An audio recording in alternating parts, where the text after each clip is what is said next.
What is up, everybody? Welcome once again to my YouTube channel, and today let's continue with some more F1 2017 as we are still in the Scuderia Ferrari, and today we are at the Marina Bay circuit for the Singapore Grand Prix. What's up, Sneaker and Matt? Welcome to the live stream, both of you.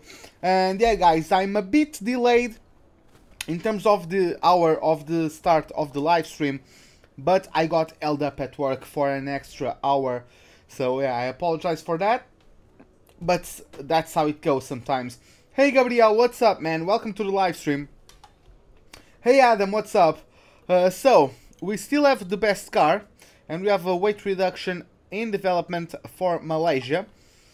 We are going back to our second power unit for the practice session. Oh, by the way, isn't the first... yeah, that first one is better. Okay.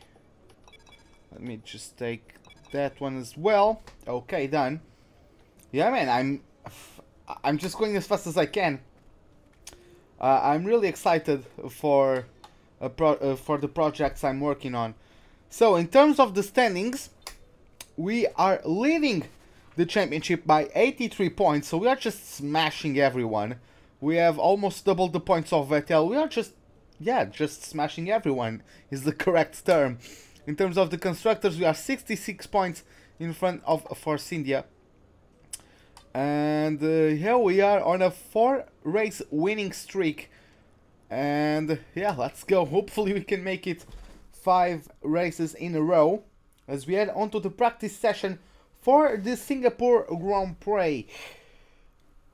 Let's see, I usually suck at this track, but let's see. Good evening, race fans. The clock is ticking down to the start of today's practice session here at the Marina Bay Street Circuit, the setting for this weekend's Singapore Grand Prix. A warm welcome once again to the man standing beside me in the commentary box for this session, Anthony Davidson. Hello, Ant. Excited to get underway? Yeah, absolutely. I always look forward to seeing the cars get out there on track. And they probably won't be on the limit immediately, of course. We know that 1 or 2 of the teams are looking to do some work on new aerodynamic packages, so that always takes some time to get into. But it'll be really interesting to see later on in the session what kind of performance gains are there to be found.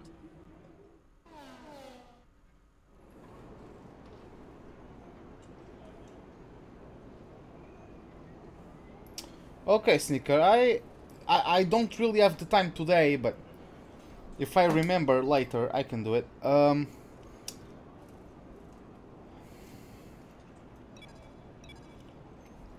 Okay. So let's load the setup for Singapore. Hey Nestor, what's up? No, I don't know the way. And Gabriel. You can check the details in the car monitor.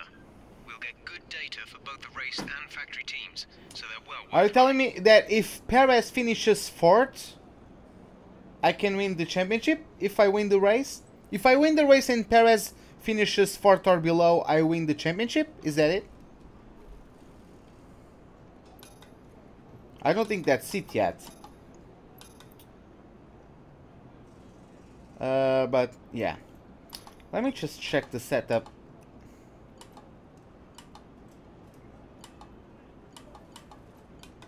Okay, let's update the setup. Okay. Everything looks fine. Hey Tommaso, what's up, man? Let's go and start the weekend with the track acclimatization program. Let's see how the setup works with the Ferrari.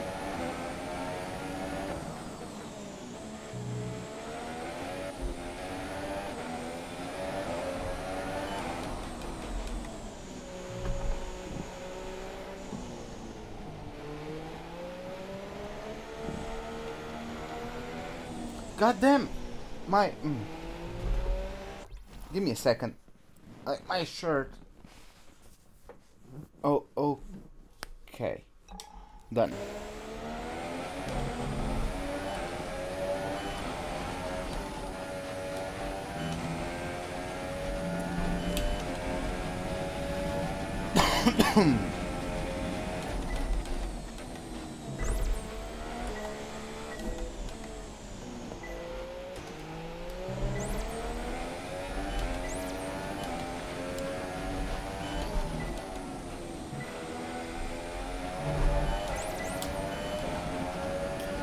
Hey Joaquin, what's up? You haven't missed nothing, I just started.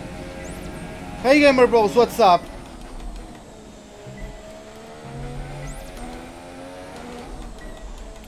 Hey Rolly, would I give you a moderator on the chat? Well, I don't really need them at the moment.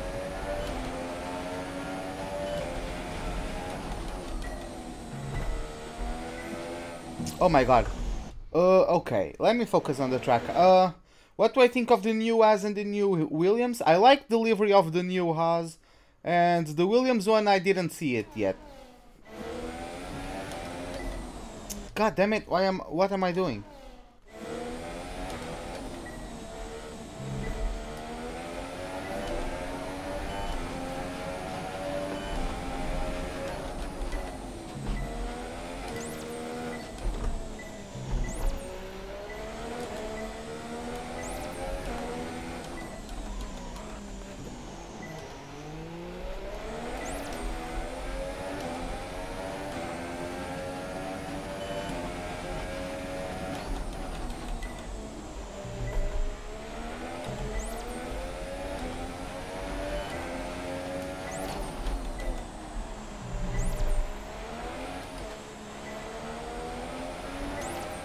I think the car looks good. The car feels good.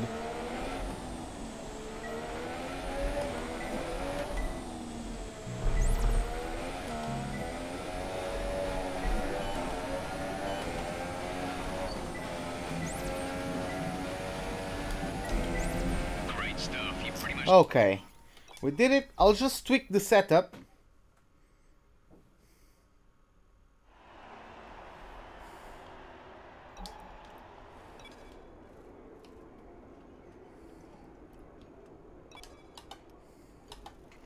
So, let me see. I'll take that one. I'll take that.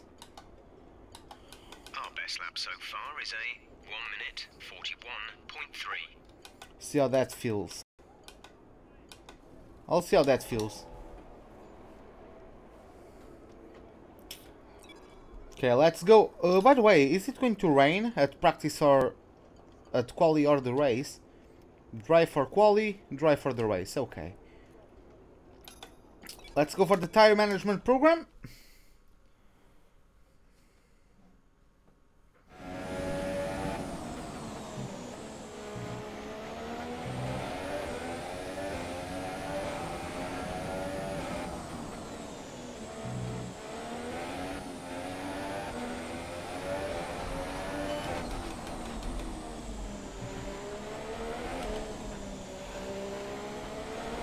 Hey Big Shot, what's up, man?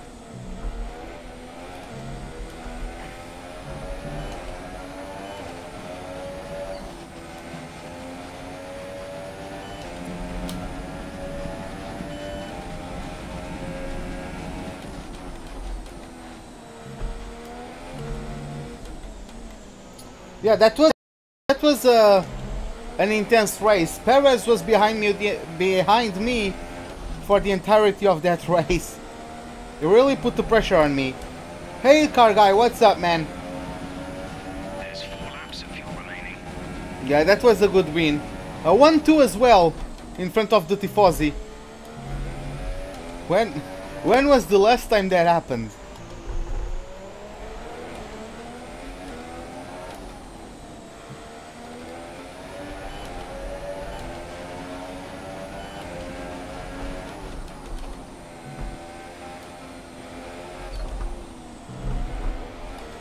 Oh my god.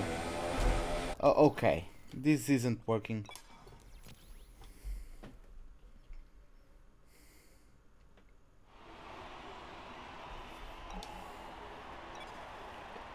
We've had to spend time repairing the damage to the car.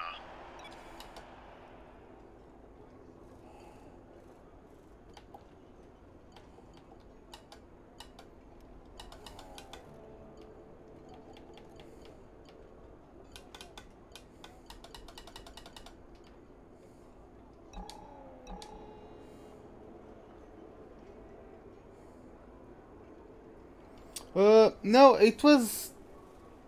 Yeah, last win was 2010 with Alonso. But last one too.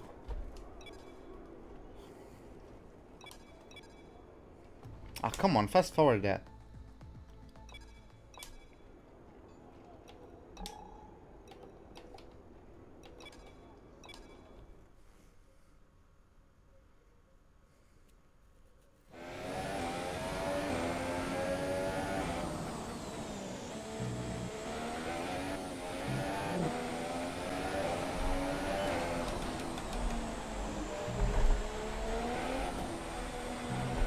Hey Max, what's up?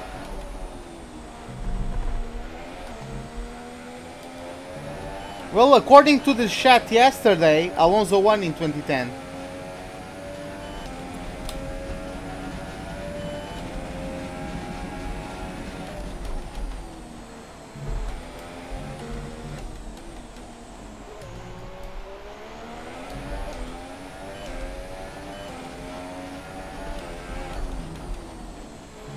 Huh, yeah.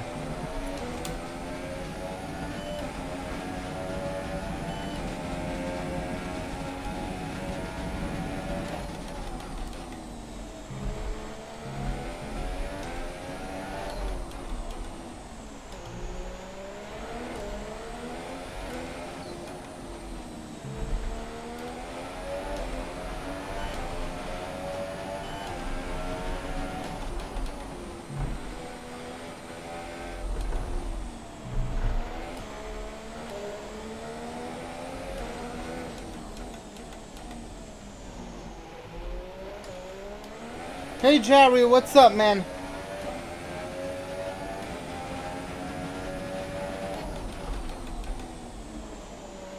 Well, I just started the live stream.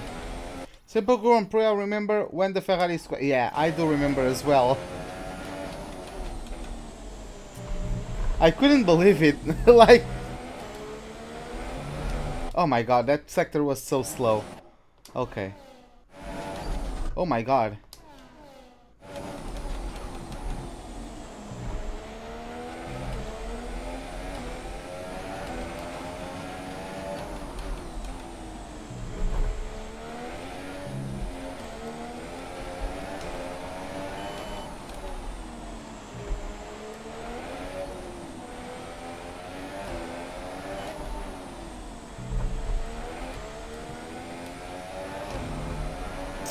God damn it. Oh yeah, that's green, that's not purple.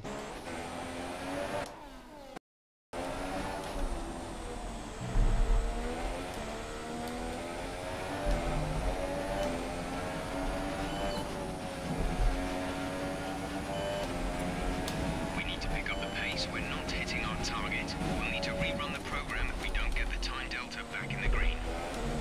Okay, let's go for purple.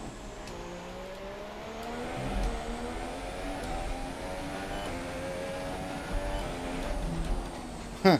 If I crash into my teammates, well, I don't know. We'll probably DNF or something.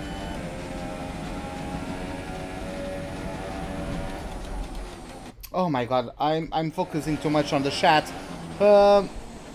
Hey Alex, what's up, man?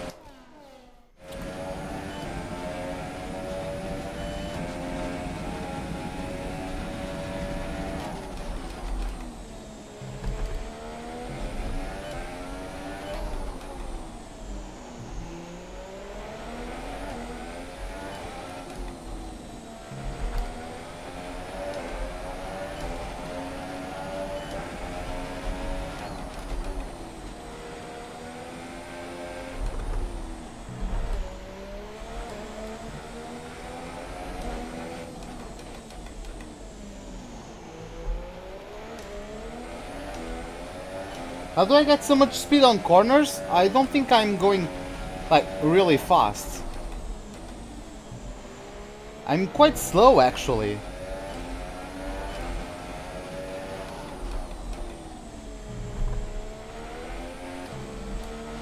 I usually struggle in these practice programs around Singapore.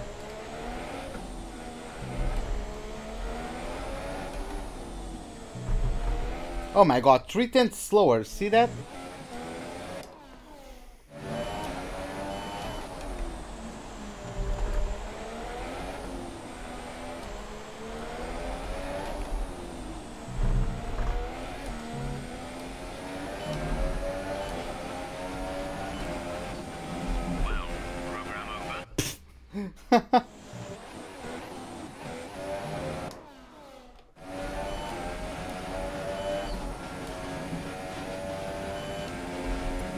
Program complete. Done. Work.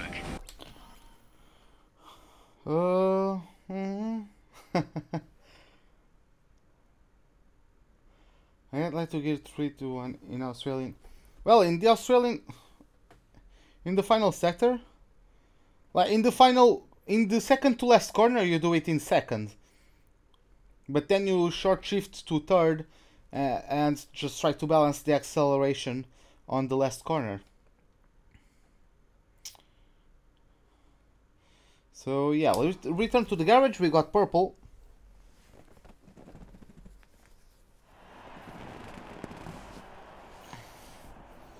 Hey Kuba, what's up, man? Now let's head into the fuel saving program. I'm still not completely...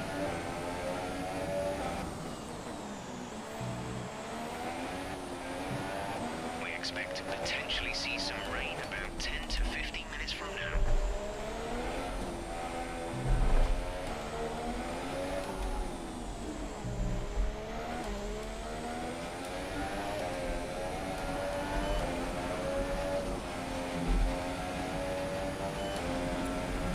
The chicane, well, that's the thing, man. You just need to practice.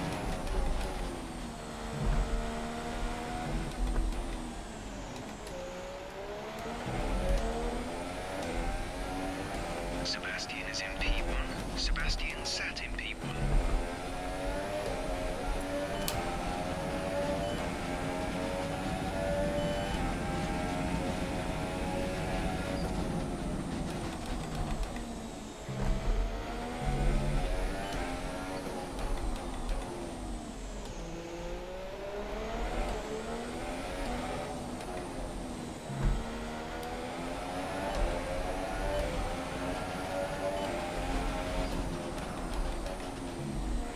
There's 4 laps of fuel remaining.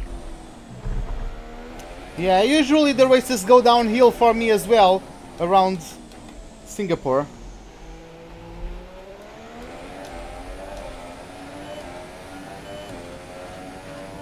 Hey Shumi, what's up, man? Ah, no problem. Like, yeah.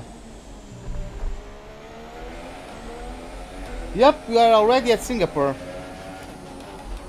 My god, I'm saving 0 fuel. Like, the fuck, this shirt is really pissing me off. I'm not even comfortable in the freaking shirt. I'm not comfortable in the car, I'm not comfortable in the shirt. Oh, I swear to god. This is going to be a bad race, boys. This is going to be a frustrating one. I can tell.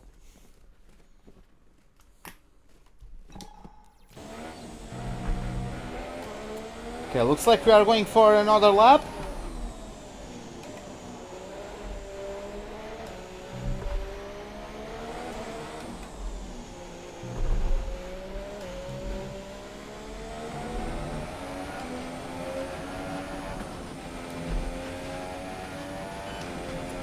Well, I usually just play football on this shirt, but...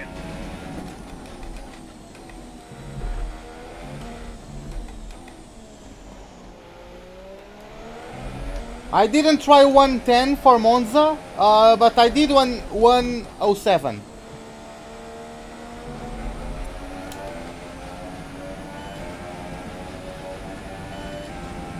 And Perez was screwing up with me the entire race. It was never less than it was never more than 1 second and a half from me the entire race. Fuck me, man. What kind of chair do I use?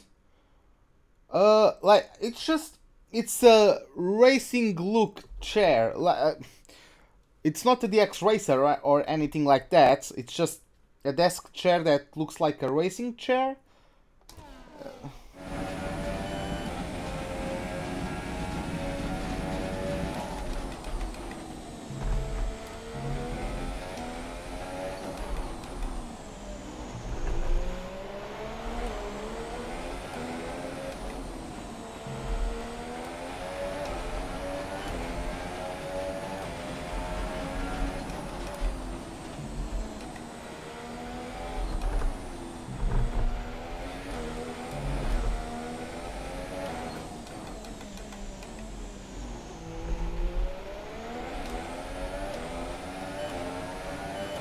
From which manufacturer? It doesn't have a brand really.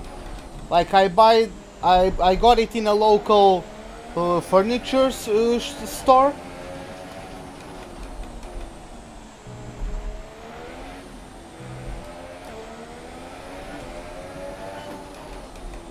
God damn it.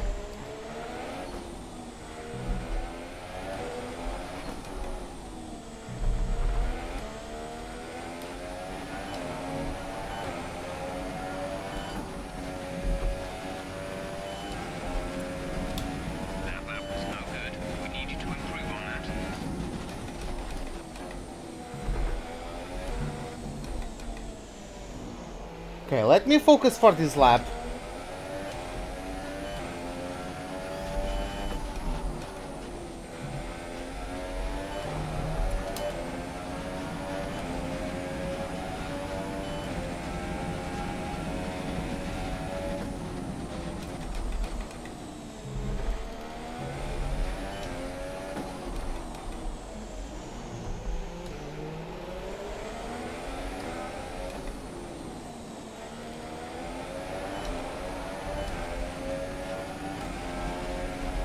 No, it's not...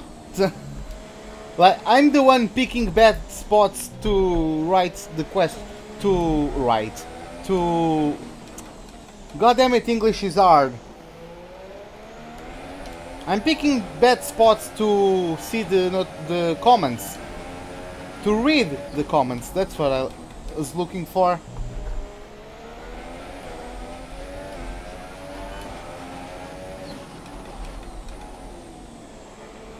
I don't think I should be going right here.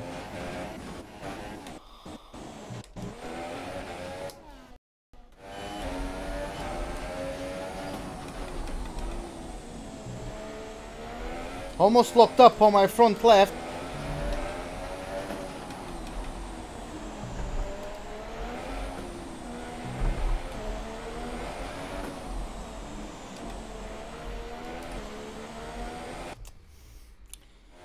Why did I drop a gear mid-corner?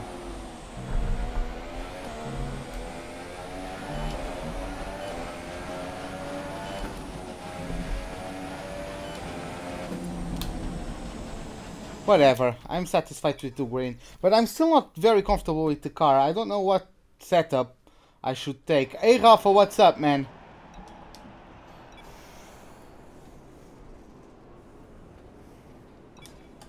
Like, I would guess... I know it's tempting to focus entirely You on know the what, race, guys? but we should put a bit of time aside to run the qualifying sim program. Try to run it before the end. I'm going to the second practice session. Interesting practice session there, then. Yeah, whatever. Let's remind ourselves. I'm going to time trial to get a setup and then see if that works with the car.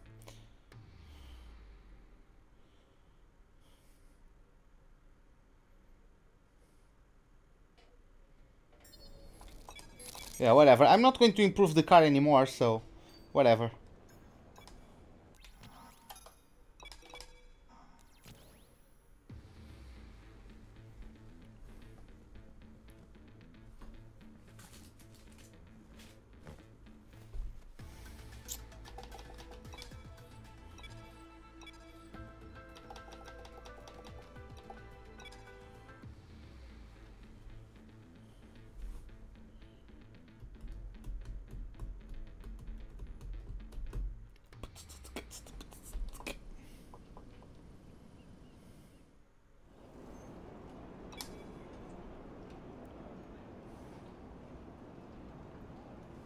Let me see someone.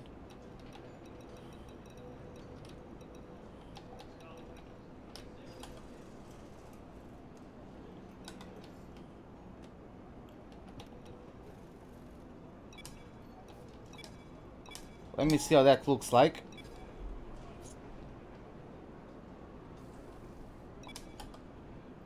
$4.11.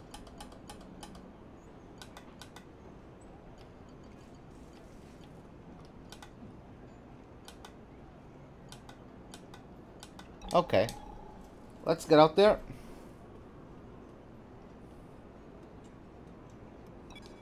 I'll just do one lap.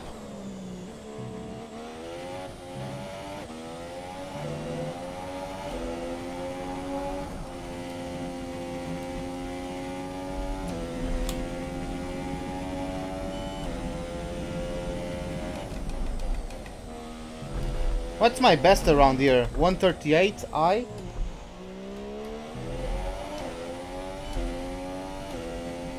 This on the day really screws me up. Yeah, I'm supposed to do that in fourth.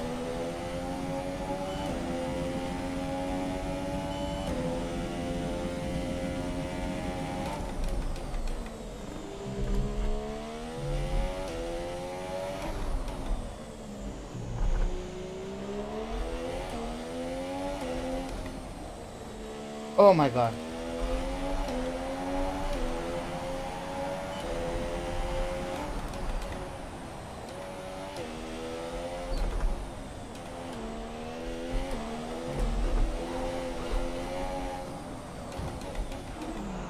Ah, whatever.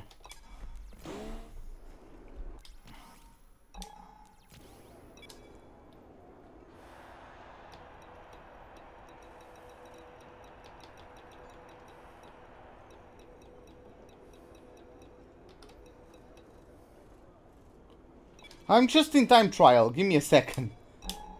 I'm just trying to find the setup.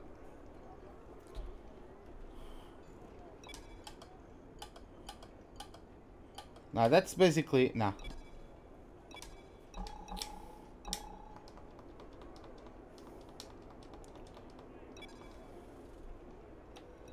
Whatever. I'm going with that one. What was it? I think that was it. Let me just save it.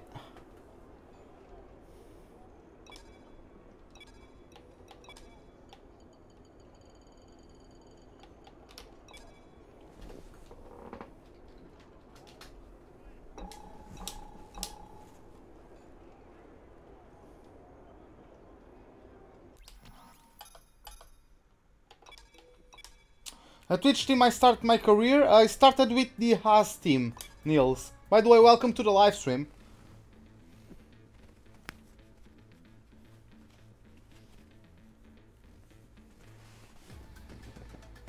Okay, let's continue to the second practice session.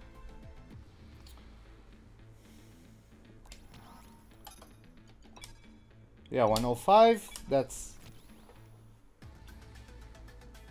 that's correct.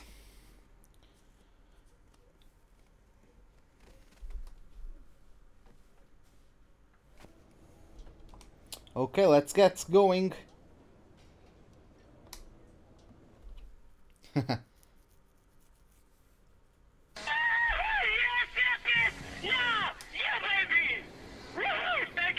Hey Niels, thanks for the subscription, man. Hope you enjoyed the live stream today. This is not my strongest track ever, but I'll do my best. And hopefully we can make it 5 race wins in a row. So let me just load that setup. What's weird? Okay, let's talk about this track. Going under the grandstand at turn 18 is a dangerous one. Don't be over-ambitious with entry speed here. It's all too easy to slide wide and into the barrier. You can take quite a bit of curb on the inside, though, to find an extra tenth or so through there. Okay, let's get out there for the race strategy practice program. I'll do the qualifying one last. I'll do the qualifying simulation last.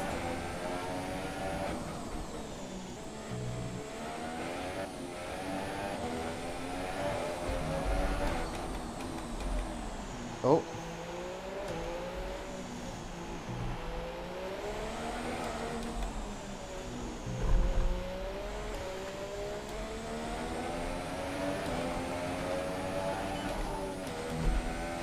Do I do formation lap? No, I don't.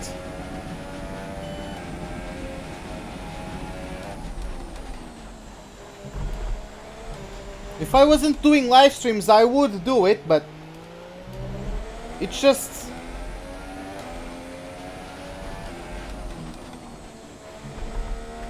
It's just a loss of time, really, at the moment.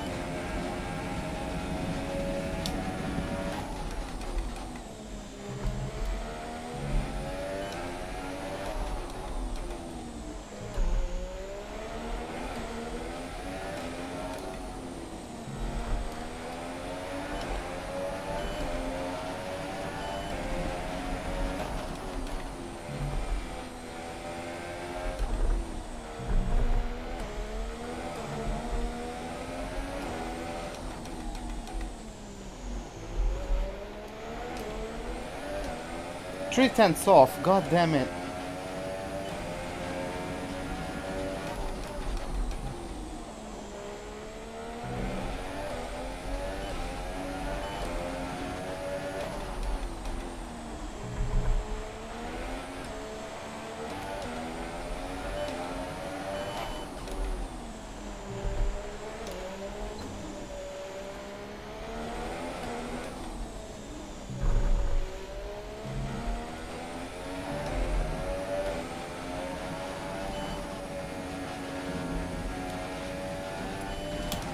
Hey Angelo, what's up, man?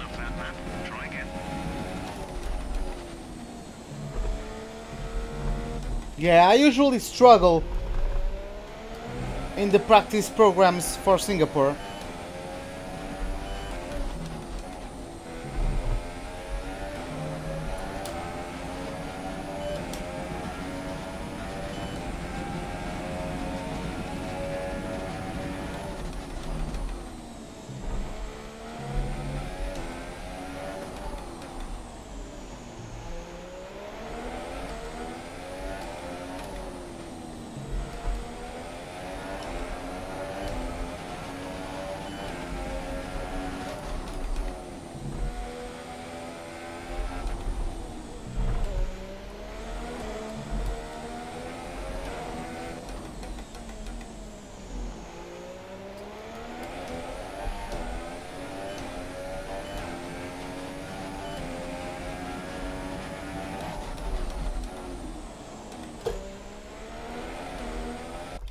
Hey,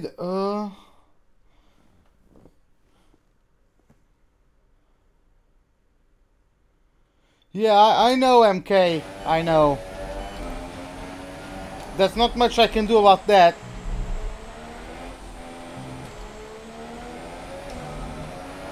Am I planning to stream some open lobbies? Yeah, eventually.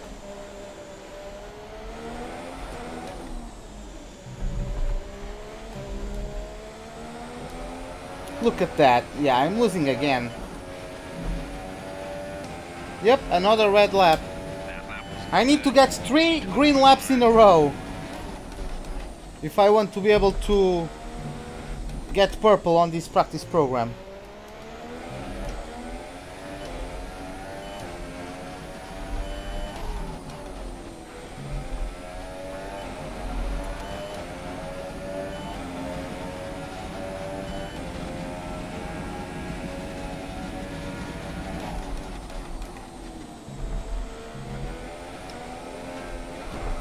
Well, that was bad. Ah.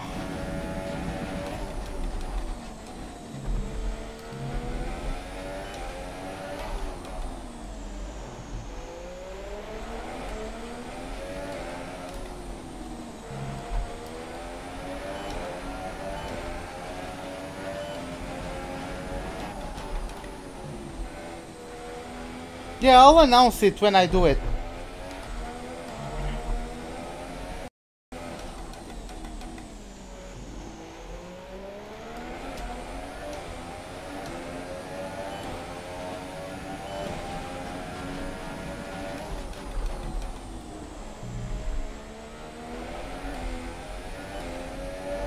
Finally, a decent lap.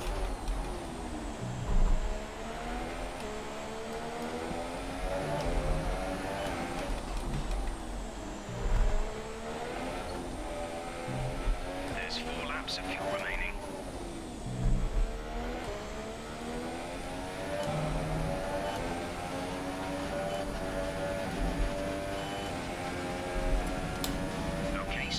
so far. We're getting great data. Stay focused.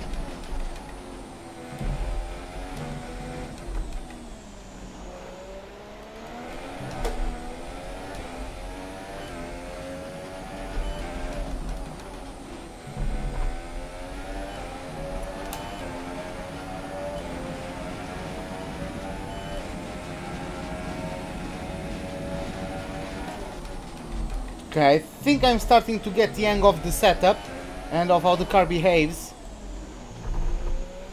with it.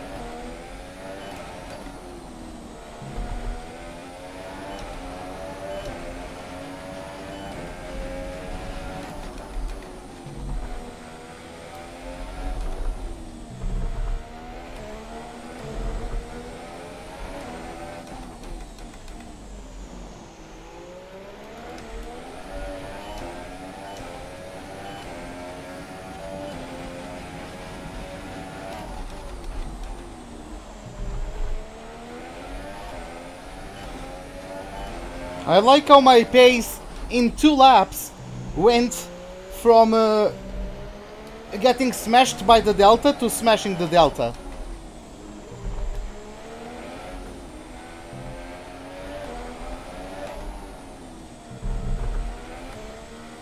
Hey Jerry, what's up, man?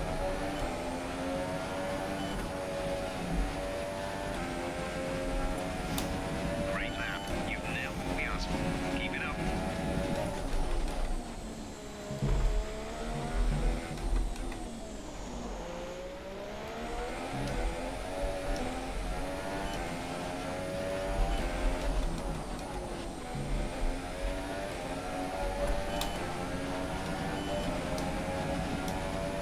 By the way, guys, don't forget that I'm a bit powered because I have a worn out power unit for this practice session. You subbed? Well, thanks, man. Thanks a lot.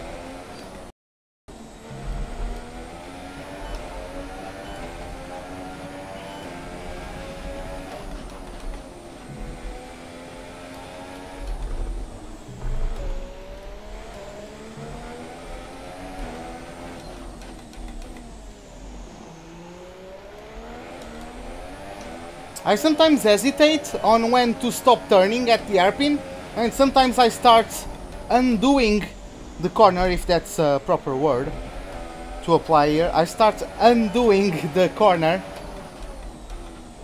too early.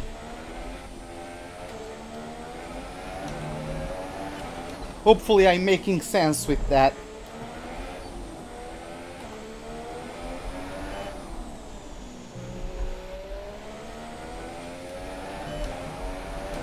Oh.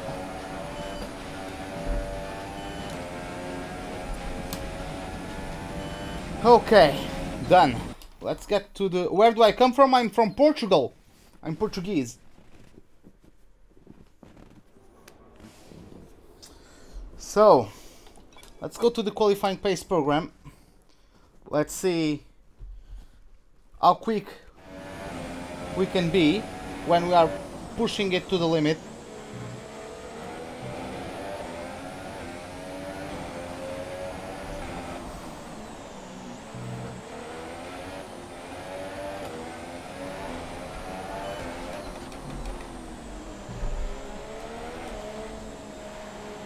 Oh my god.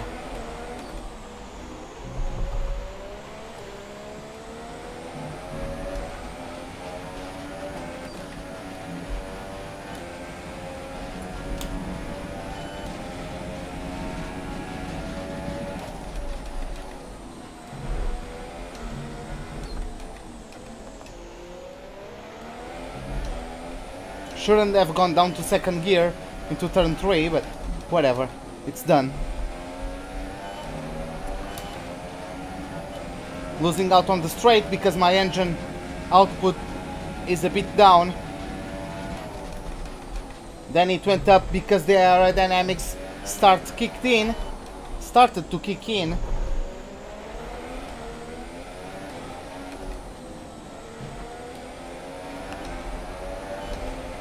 Oh, come on, man. You can do better, Ruben. Come on.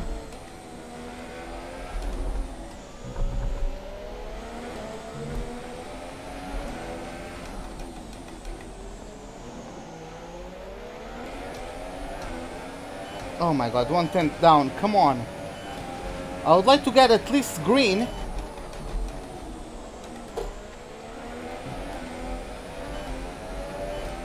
I'm not using any assists, the only assist I use is the racing line. Yeah, I'm losing a lot to the Delta. I'm not sure I'm going to be able to get it. I'll try for one more lap though. I usually struggle at this practice program around Singapore, but We're down on our target times. Let's try to find a bit more.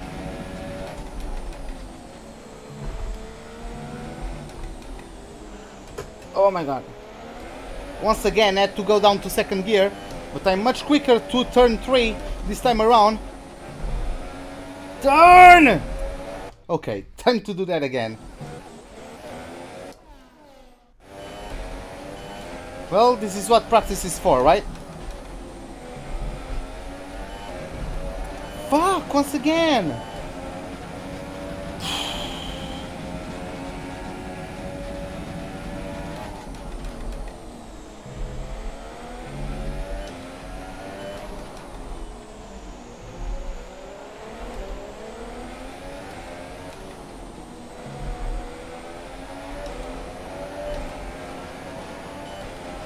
Should have gotten a wider entry.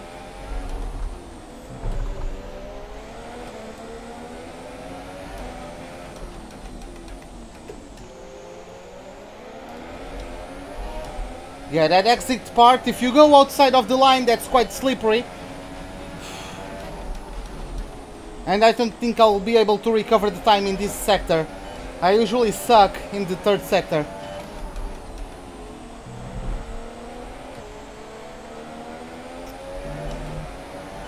I went on fourth gear too soon, probably. Got lots of understeer.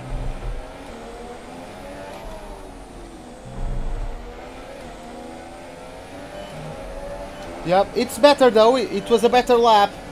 Let's go for the last one. Hamilton is going to screw me up, but whatever.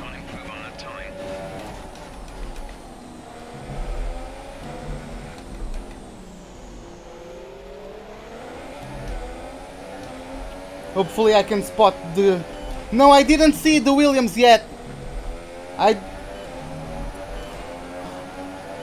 Come on, I'm slower this time because of dirty air. Oh, do I really need Lewis?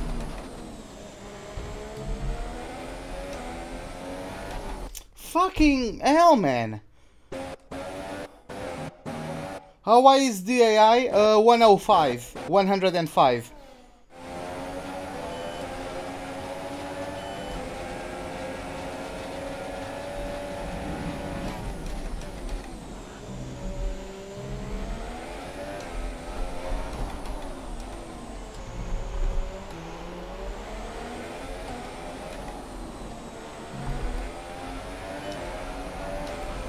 Okay, let's try to still recover from that lap time.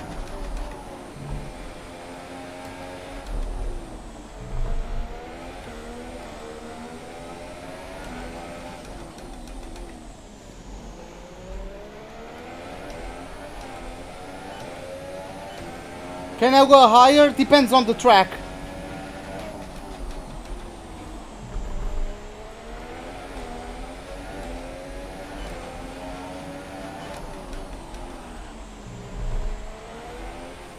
Is it the same livery? Like, if it is the same damn livery...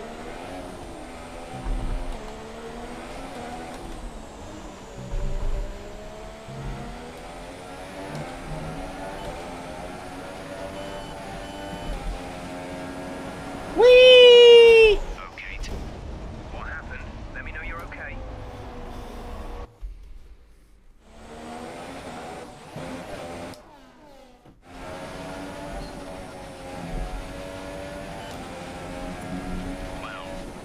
Okay, done. We couldn't get it done. Cleaner? How can you do that livery cleaner? Like, that livery is the blandest shit ever. Okay, so Let's just... what's my favorite track? Canada. So far, our fastest lap is a 1:36.3. Is blandest a word? Now that I come to think of it. Should be like the most bland, right? I'm not sure.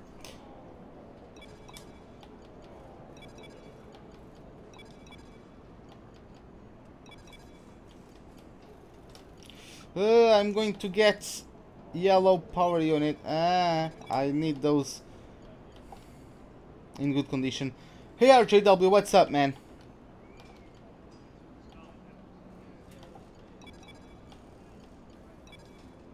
What? Oh, that one is in better condition than that one. Okay. Nice. The gearbox is fine, 11%. Only did one race or so. So, yeah, let's just jump to quali. As all the cars are now over the line, your top three again. Yep, the Haas, Force Indies are quick. Well, that's not news. The Force Indies are quick. Okay, let's get back to the hospitality suite and let's collect our resource points. See if we get any notifications, any whatever.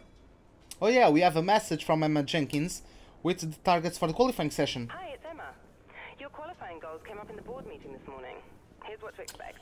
Here's what to expect. Qualifying second and beat my rival Daniel Ricciardo. I'll try to do that. Even though I'm not very good around Singapore, but let's see how that goes. Yeah, we are going to start the qualifying session for the Singapore Grand Prix.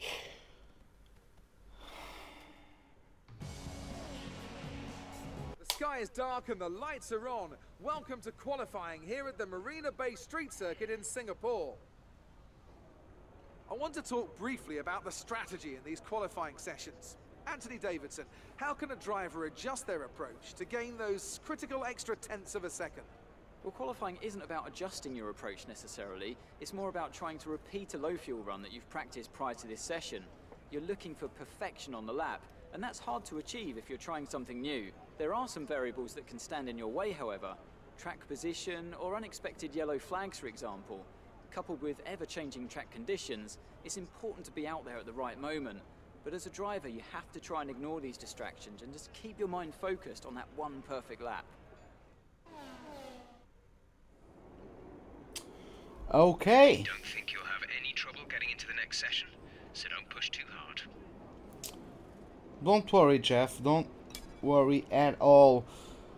I'm going to pick the super soft tires for this session. I'm going to start the race on the ultra softs.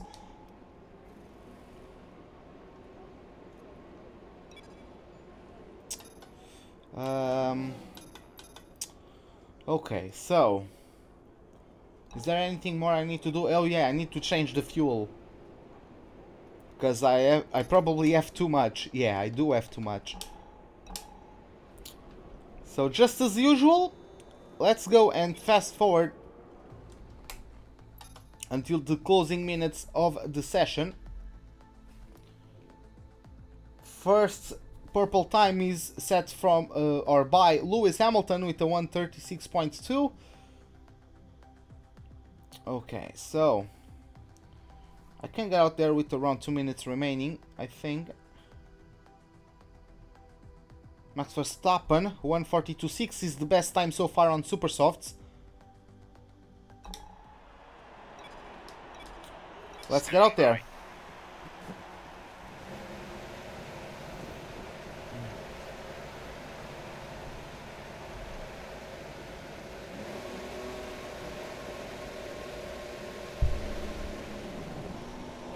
Why do we have yellow flags on the main straight? Oh, looks like there is a car parked.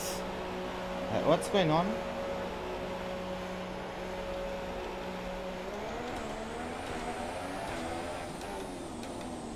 Well, whatever. The incident... Oh, yeah. The incident has been cleared. There's 2 minutes left in this session and we're in the drop zone.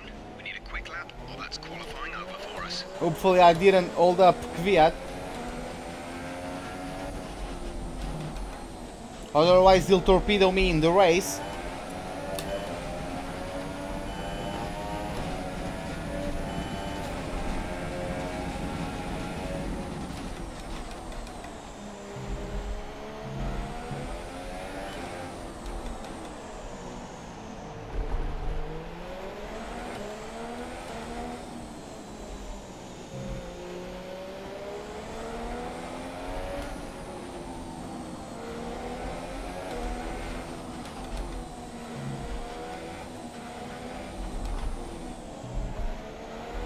I probably could get into Q2 by setting a lap on the Rich Mix, but whatever.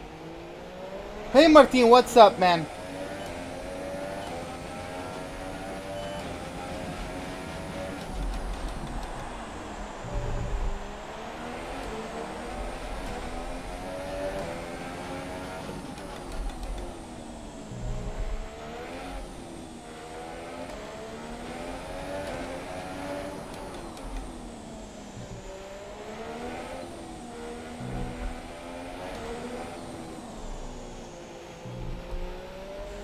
Okay, let's go for it, boys.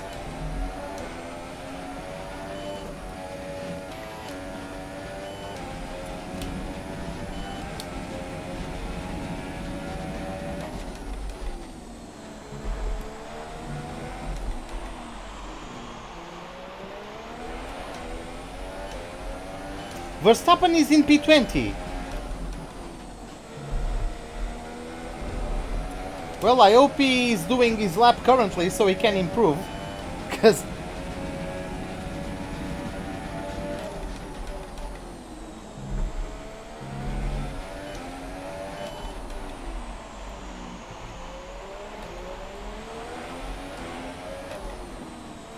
Ricciardo with the fastest lap. Vettel beats his lap time right away. Oh my god, sorry.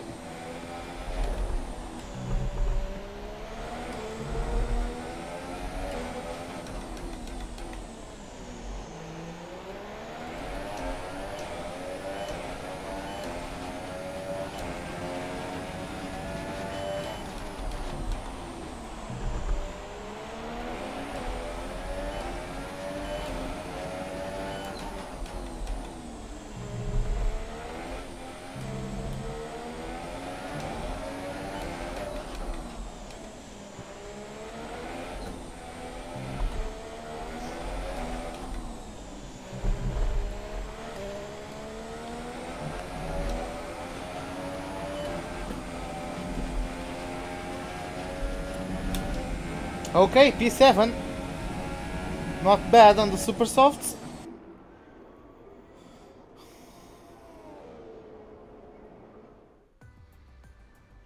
And okay, let's see. Did he actually got knocked out in last place?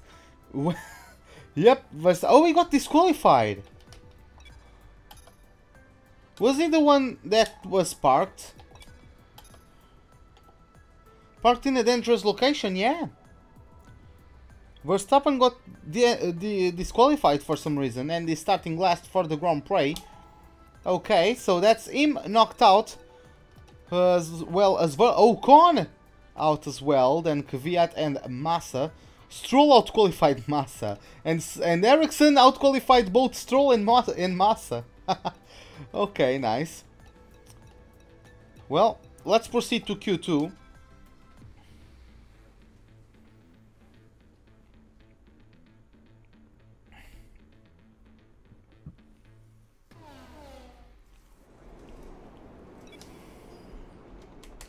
Once again, fast forward.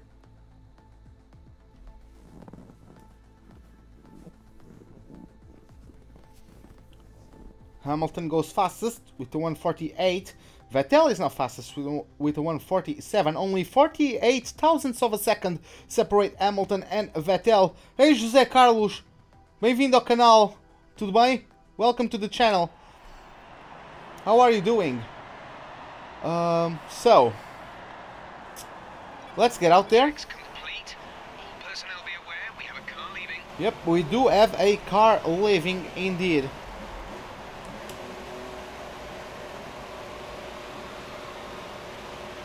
Let me go, boys, let me go.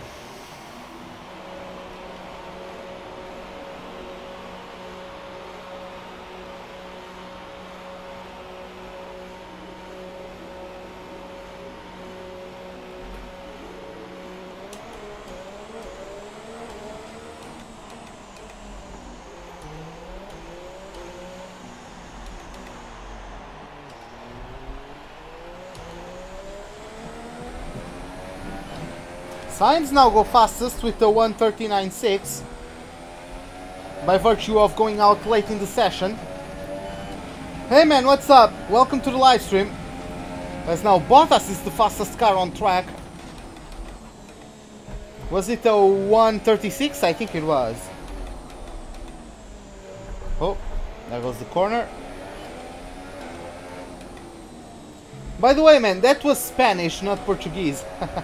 Hamilton now is on the top of the timesheets.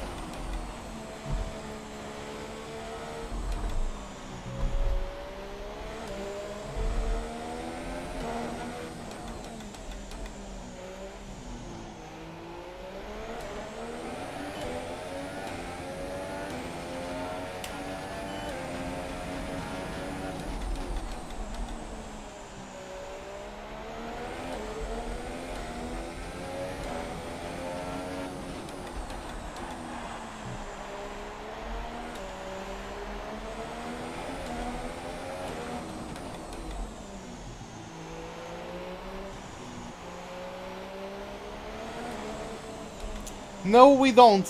It's quite different.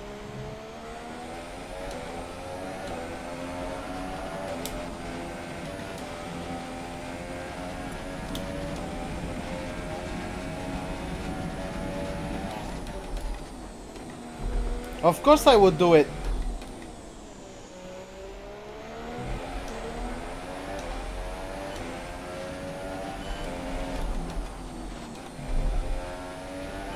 I would only have one request though. Remove the freaking halo out of my car. I don't care if I ever get decapitated by a freaking tire. I would gladly lose my life driving an F1 car.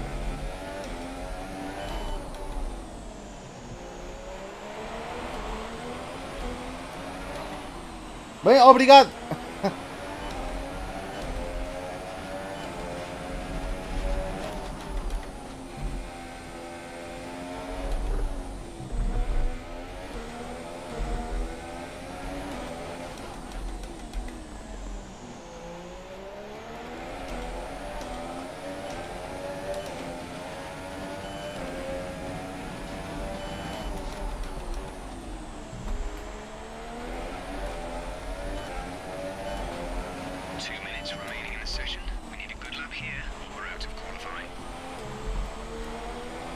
Oh god damn it, that was such a poor corner.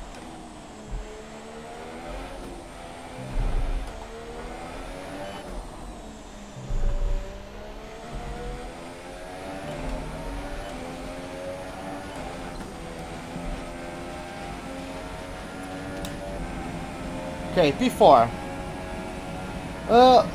Like, I understand Spanish. If someone is talking to me in Spanish, or if I'm reading something in Spanish, I can understand, right? But me speaking, I'm not very good at it. I could understand. I went to Barcelona I went to Spain for a week, and I was able to get around, right? I could. I was able to ask for directions and all that. I'm just not a very good speaker of Spanish myself. So Sainz is out. Ericsson actually out-qualified Sainz. Stroll 13th, then Van Dorn and Palmer in P11, Alonso in P6. So a very good lap from him, separating both Haas from each other. Ricciardo is the only one who is going to start the race on the super soft tires, and Vettel only 0.02 of a second quicker than Perez for the top of the times. As we are now going to the top 10 shootout, let's see who occupies the first 5 rows of the starting grid. So, once again, we're going to fast forward. I need to have my best lap ever, probably.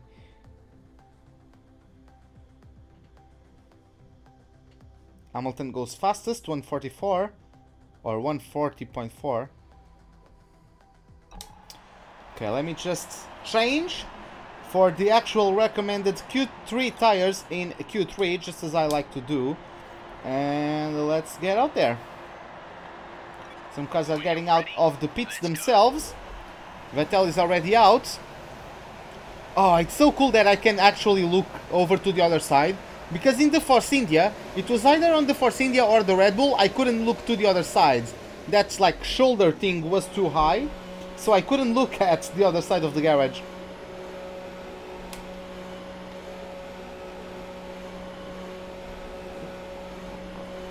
So that's nice. Hey Miguel, tudo bem? What's up, man? Well, I'll try to get P1. Let's see how that goes.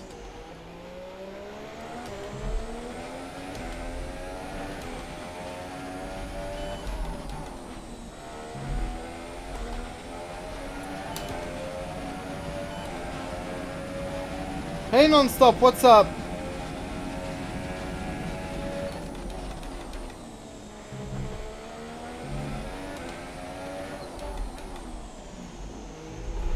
Hey Ismael, welcome to the live stream, man.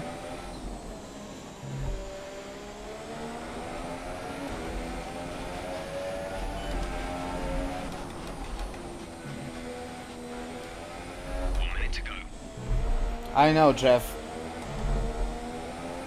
I can read the timer. I'm not illiterate.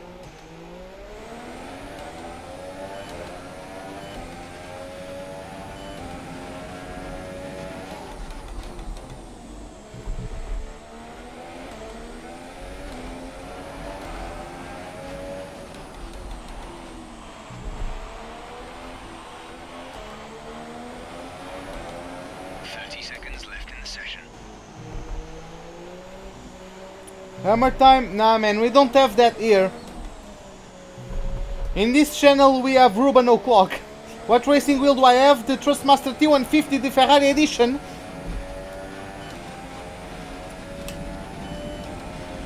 Let's go, boys.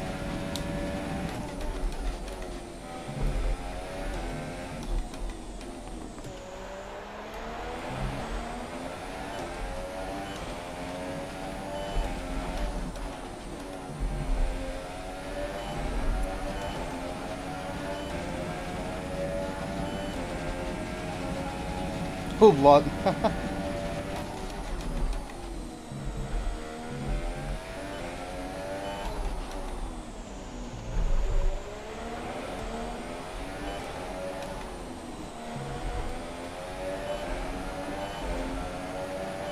Alonso goes fastest.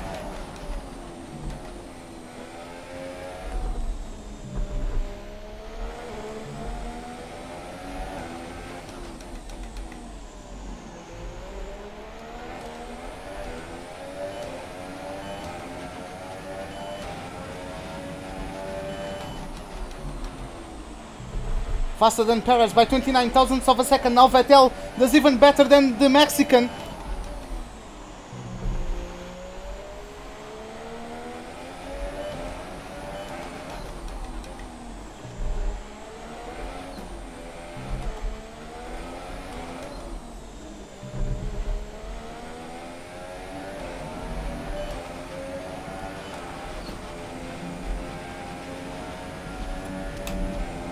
Oh, we got P3. Hey Jude, what's up, man? Just outside of the team target and beaten by Vettel as well. Qualifying is complete and we're all set for an exciting race tomorrow. Your top three are Vettel, Perez and a Ferrari. With qualifying complete, all that remains is the main event. We'll be live and uninterrupted for the Grand Prix tomorrow, so make sure you join us then. Look at that from Perez, like 6 thousandths of a second.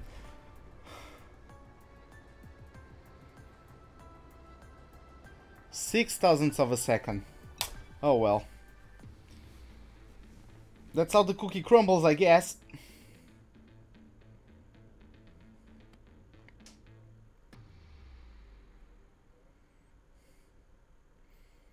Well, thanks, Jose. Okay, so back to the motorhome we go.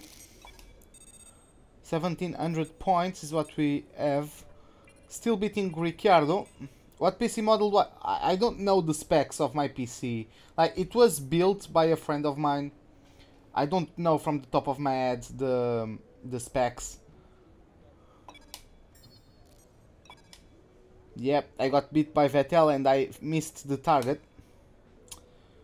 So, let's listen to Emma Jenkins with the targets for the race. Hi, it's Emma here. Just wanted to let you know what the team are hoping for in the race. Finished race in second and beat Daniel Ricciardo. I think we can do that, right? So yeah, guys, as always, I'm just going to change scenes in OBS because the intro of the race is the same as the intro of a real life broadcast, and if I show you guys the intro, I'm just going to get flagged by YouTube as copyright infringement content. So yeah, I'm just going to change scenes in OBS and see you guys for the rundown of the starting grid.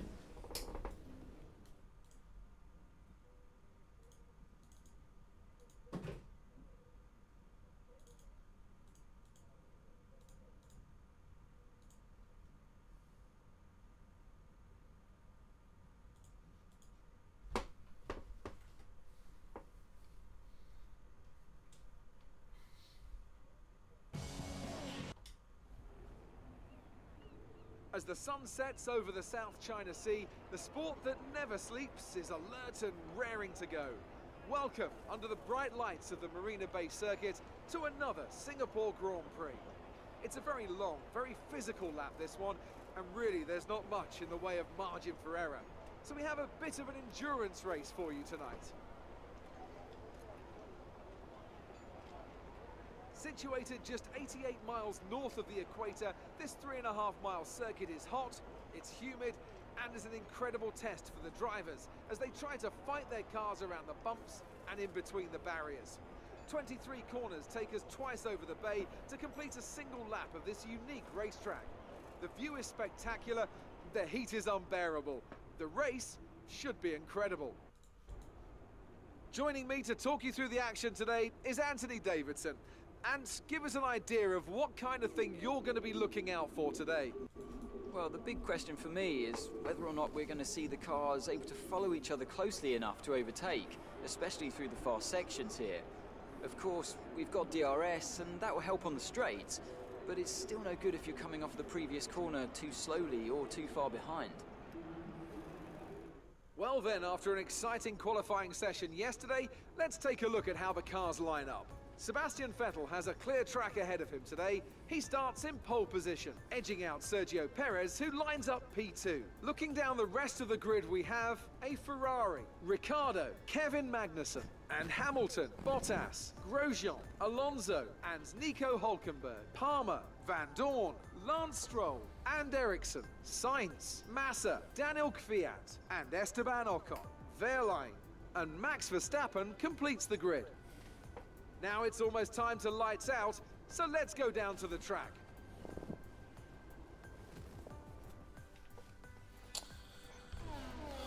So, Okay, here we go.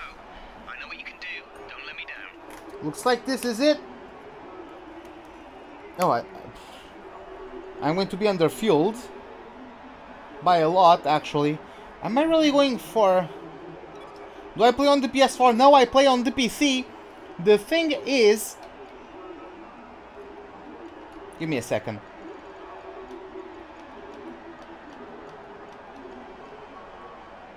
The thing is...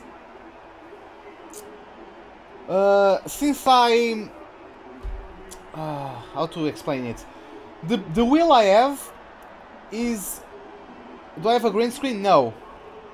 The wheel I have is a PlayStation and PC exclusive wheel, so the buttons painted on the wheel are the PlayStation buttons. The game, recognizing the wheel, brings up the PlayStation buttons on the menus because those are the ones that are painted on the wheel. So yeah, boys, let's go for it. Because we now have 1, 2, 3, 4, 5 red lights. Lights out, and away we go for the Singapore Grand Prix. Quite a slow start. We already have Ricciardo on our inside, starting on the super softs. I have to give space to him, even though I'll have better traction out of turn 3. He still has the inside. I have to give him the space, and he overtook me. Oh my god, he's coming to the inside. Wow. Why? Why are you going that slowly, man? Like, he should have just kept himself in front of me. I just lost massively to the guys in front. Hey Klucha, what's up, man? Now I'm 7 laps under fueled. Perez is still behind Vettel, which is nice.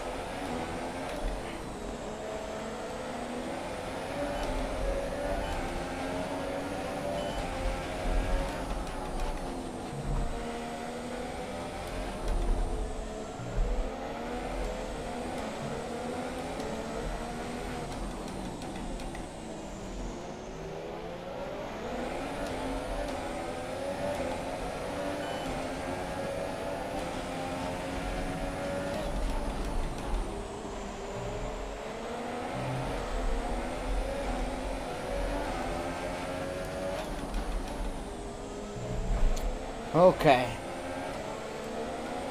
Vettel is pulling away from Perez. So I need to find a way past the Mexican so I can start closing in on Vettel. Because otherwise Vettel will just disappear.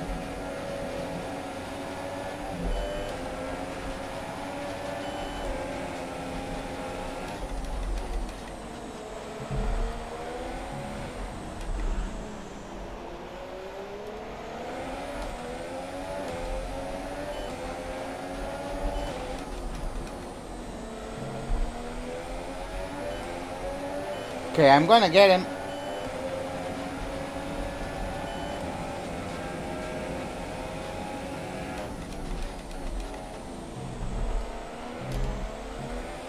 Who is runner-up for the title? It's Perez, 80 points behind me.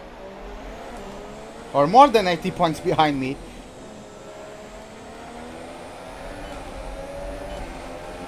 Okay, let's get up to the German.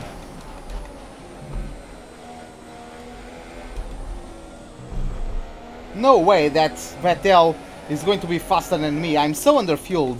My tires are going to last so long because I have such a lighter car than the cars around me. Or at least that's what I'm assuming.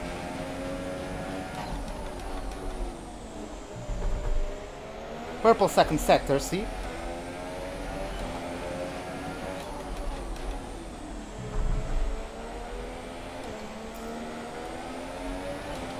Someone told me that if Perez finishes the race 4th or below, that I win the title. I'm not sure though, I don't think so.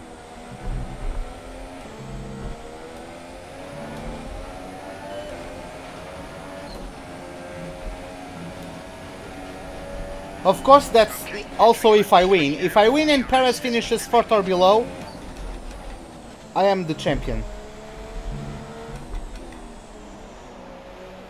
Hey Master, what's up, man?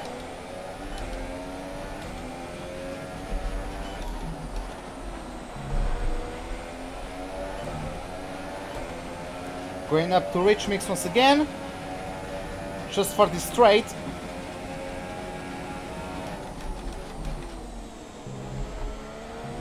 .4. I have the same gap to Vettel as I have to Perez at the moment.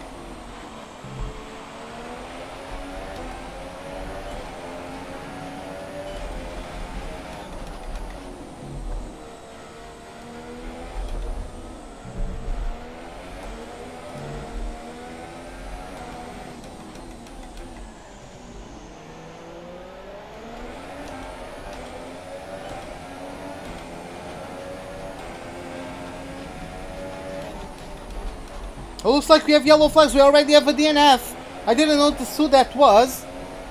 I'll take a look at that in a moment. But yeah, we already have a retirement.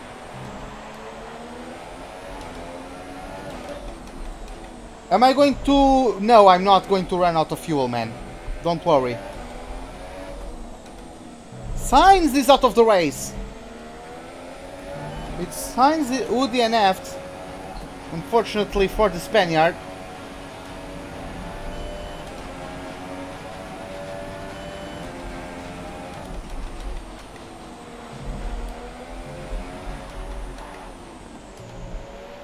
Hey, Faton, what's up, man? Yeah, man, I'm pushing. I don't need rich mix. I'm faster. I have a lighter car.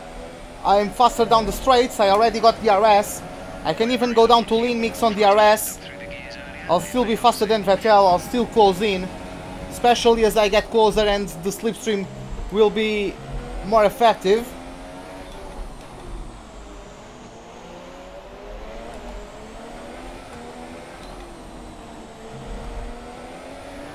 Whoa!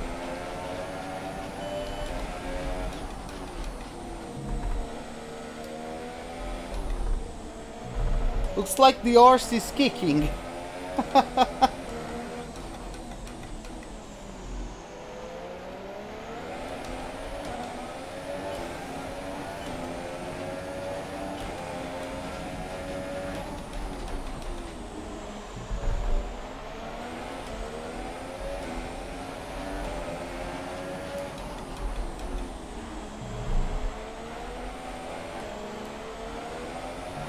What's my age? 22.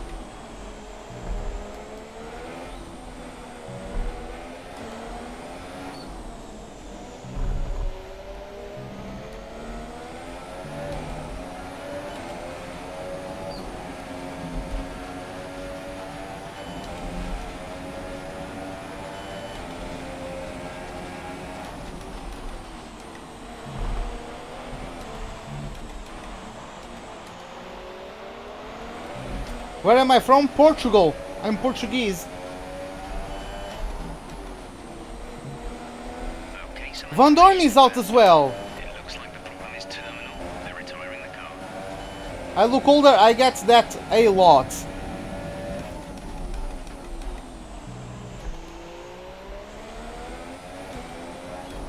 Hey Power, what's up, man? Welcome to the live stream. Hope you enjoy it. Okay, so we got past Vettel. That's the easiest part done, I think. Now I need to lift and coast and all that.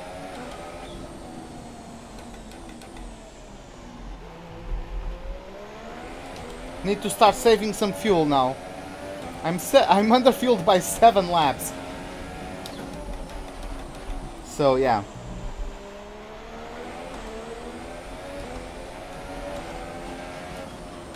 Oh, you speak a little Portuguese? Well, that's nice, man. That's actually nice.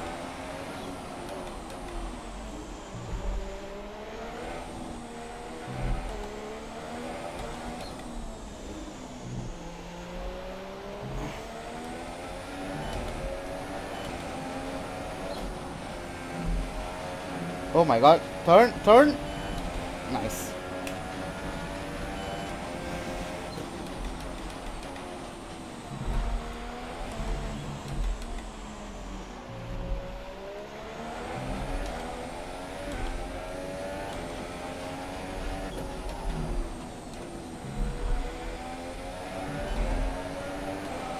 So yeah, Perez is catching up to me and Vettel because I'm holding Vettel up quite a bit with all my lifting and coasting.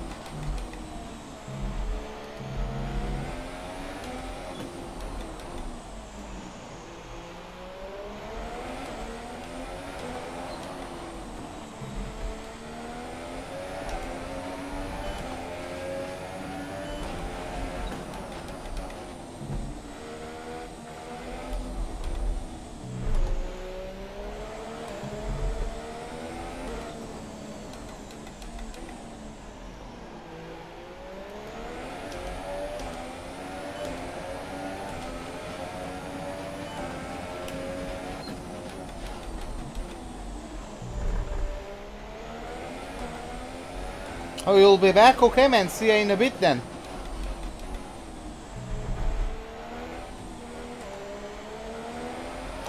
Okay.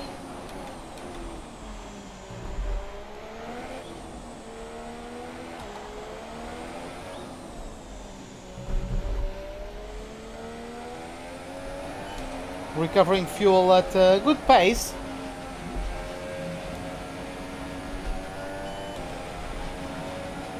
I got some wheels on the curbs at the outside and settled the car a slight bit. I had to do some counter steering, which is okay.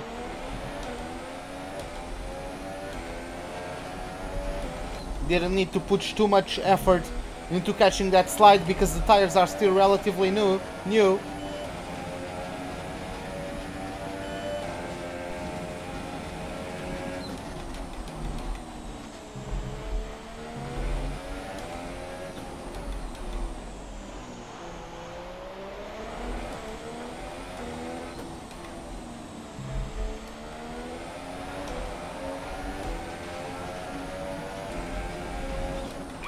Switching to an alternate strategy. Do you want to change or stick to plan A? No, man. Copy.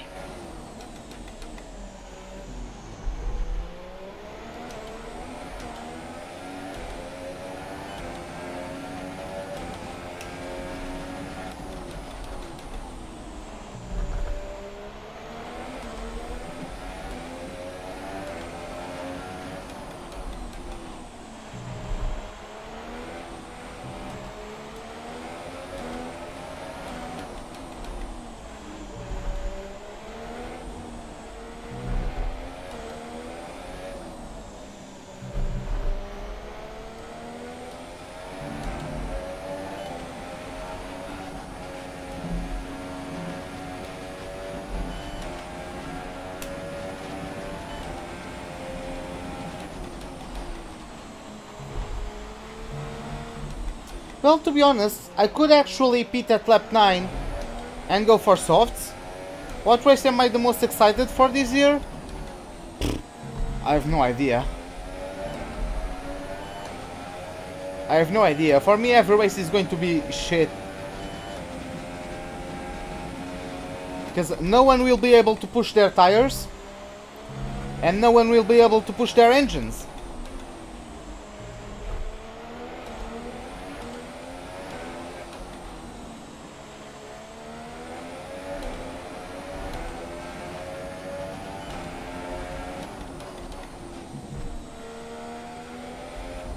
Like, I would gladly be proven wrong, because that's a good sign, but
okay, now I would like to start pulling away from Vettel.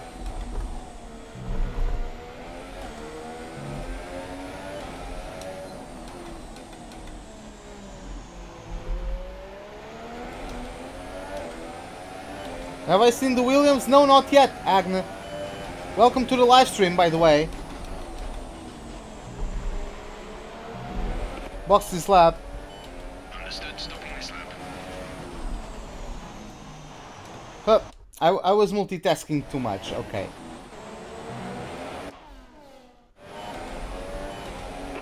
Box this lap. Okay, we can take you this lap.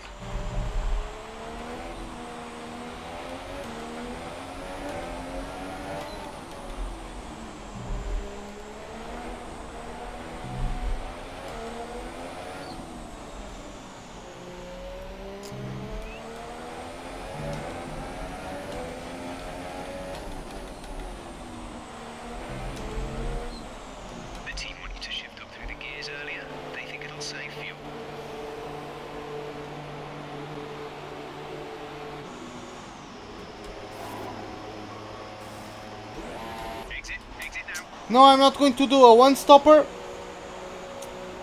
What about the Haas? I like the Haas. It's delivery. It's quite like the 2016 livery, but it looks cleaner, so I enjoy it. Okay, stay clear of the white line on the exit. You'll receive a penalty for dangerous driving if you cross over into the track.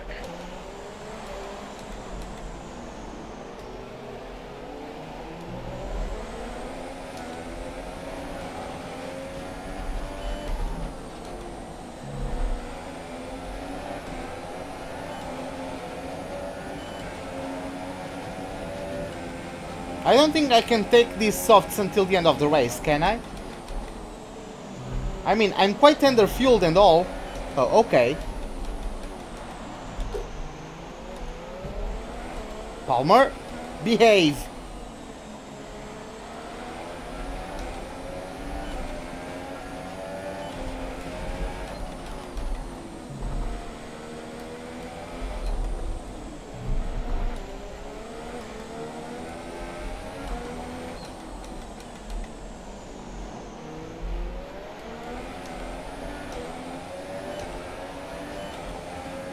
Hey Sid, what's up, man?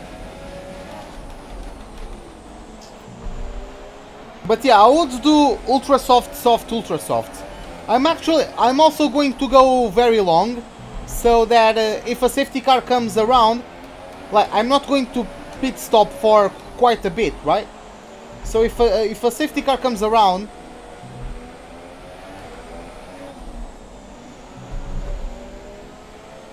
I can like stay out or something like that. I can either stay out or like, I have more options by staying on the softs.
Recommended to pit at lap 42, then take a 19 lap stint on the ultra softs at the end of the race.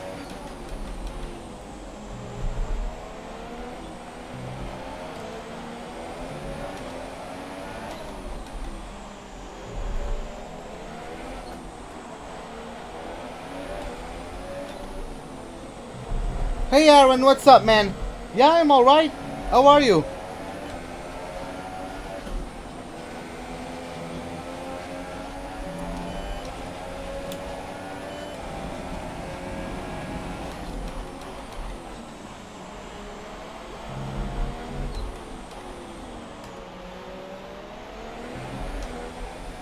Am I religious? I don't really care about religion, to be honest. Like, if God exists, cool. If he doesn't, cool. Like, it doesn't affect my life. The existence of a God or multiple gods or whatever. The existence of a higher entity doesn't really affect my life. I feel that what affects my life is my work and the effect it has on other people. That's what influences my experience while I'm alive, my life experience. Like the existence of God or the lack thereof, I don't think that affects me.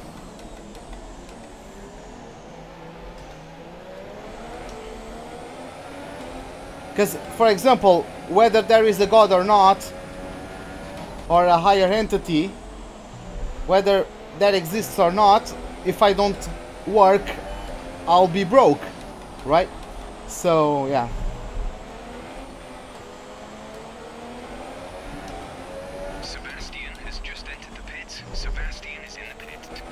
Well, that's not very big news, are it? Are those? Aren't those, Aaron?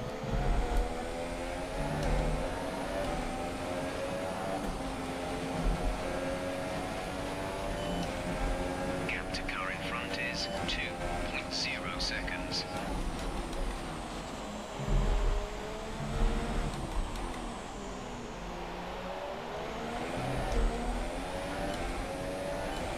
Okay, Ricardo is in P2. Who's in P1 though? I'm guessing Perez.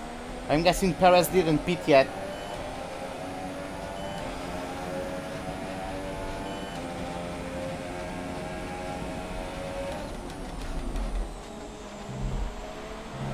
Yeah, I try to have... I try to be a fair person to the best of my abilities.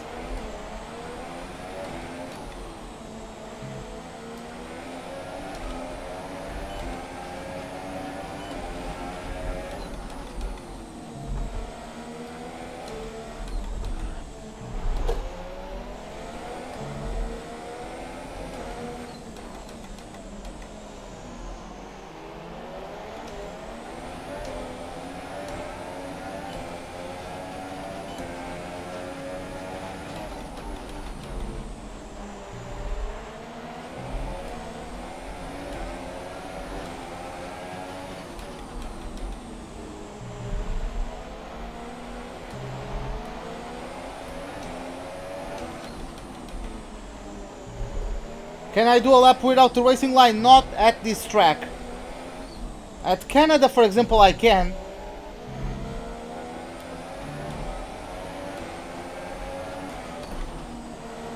Like, I was able to race without the racing line in F1 2016, but not in this year's game. Teammate is 9.6 seconds.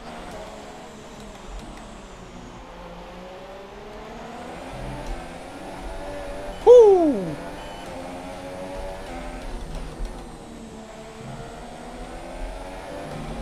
Can I overtake him on lean mix? No, what we are doing is ultra soft, soft, ultra soft.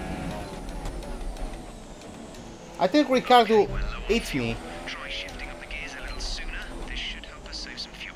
But yeah, I could overtake him on lean mix. That was nice. Oh yeah, it is Magnussen in first place. Forgot about him.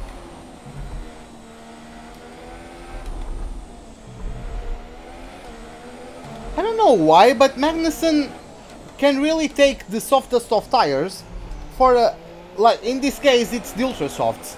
For some reason he sometimes does this. He takes ultra softs for as long as the super soft stint would go. I don't know if he has like some ability where he's good with the tires or something. I don't know what his driver attributes are, but he sometimes can pull off those very long stints on the softest compound available.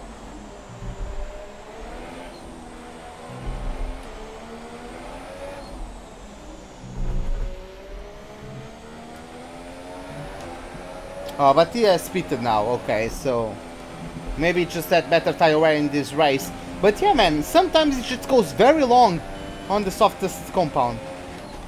Perez jumped Vettel, is in P3 currently on a set of super softs.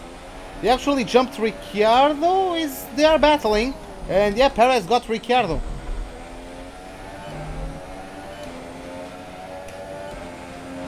What do I think about esports? I think that's great. I don't really have too much to say about that. I wish I was good enough to be a part of it. That's my opinion. I wish I was good enough.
Ocon from 18th is up to P3. He surely didn't stop yet.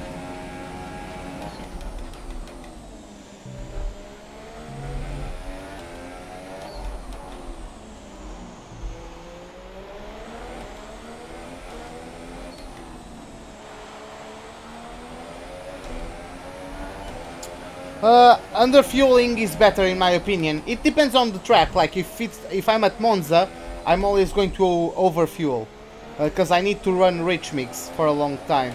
But especially if I'm not qualifying on the top of the standings. But underfueling, for in my opinion, is the best strategy, especially if you are starting the race in the rain. Because underfueling your car, it gets your car lighter than your opponent's cars, right? So first off, you're going to have higher top speed because your car is lighter. Secondly, you have a reduced brake distance because your car is lighter, the brakes are more efficient. You have better tire life because the forces through the tires are not as high since they don't have to sustain such a heavy mass. What else? There's probably a couple more that I'm not remembering, but yeah, there's probably a couple more benefits, but those are the ones I can remember from the top of my head. But yeah, underfueling, especially in the rain, is quite useful. And especially in situations where the AI is just much faster than you, if you underfuel and you can get in front of them. Like for example, Perez is not only faster than me, he's on softer tires. If he was faster than me, like, if I was faster than him, I would have qualified in front, right? But the AI in this particular track is faster than me. The thing is that they have a bit of trouble when being behind you. The thing is, if you give them a bit of daylight, they are going to smash you. And if they get past you, they are faster than you. If in this game the AI gets faster than you just because they are in front of you, for some reason. So yeah. Underfueling helps you keep up with the guys and helps you get in front. That was how I was able to catch up to Vettel in the early stages of the race.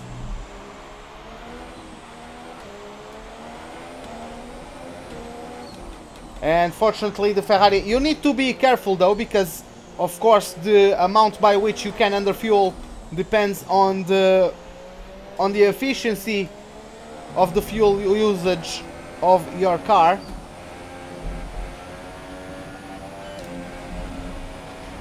But yeah, the Ferrari is quite efficient on its fuel consumption. That's why I can go so aggressive on the underfuelment. Or the underfuelage, I'm not sure what the correct word would be.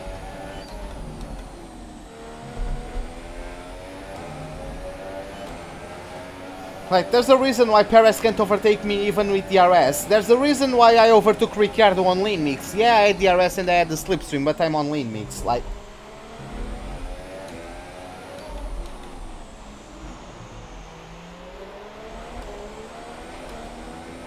I can use DRS, get closer to the car in front and still save fuel because I'm on lean mix. That's the power of underfueling. Hey, welcome back, Jude. Opa.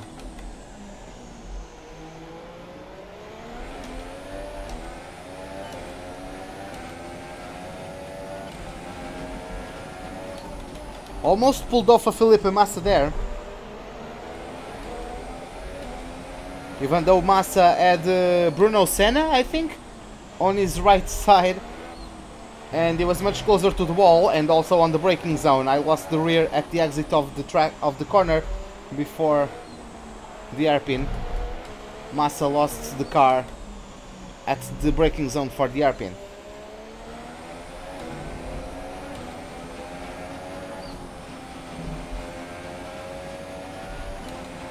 Hey Klaus, what's up?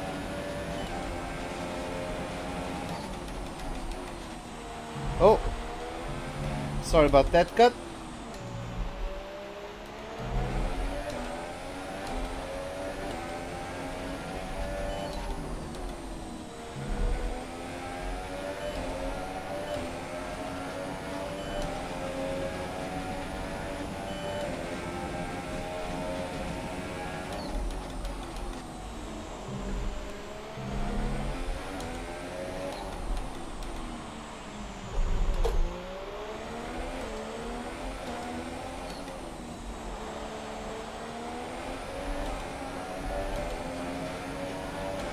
Oh, okay, Klaus. Well, thanks a lot.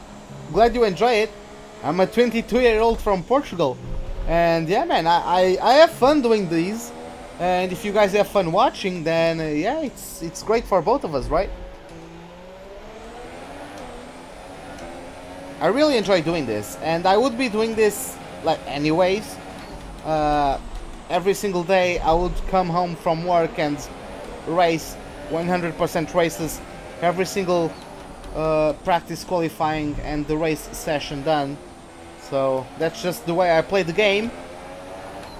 So why not use it, right? I also get to practice my English.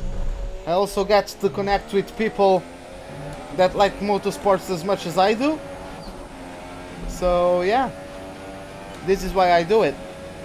Our gap to our teammate is 27.8 seconds. So okay, looks like this is just like Monza. Perez sitting on my ass for the entirety of the race.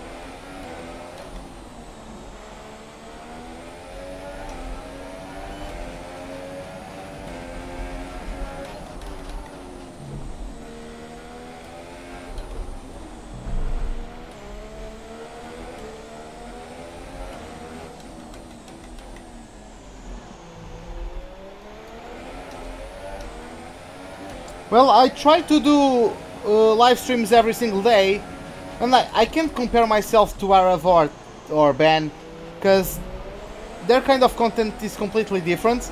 Like, it takes a lot of effort to record the race, record the replays, and to edit it all together, and then commentate over it. I know because I tried.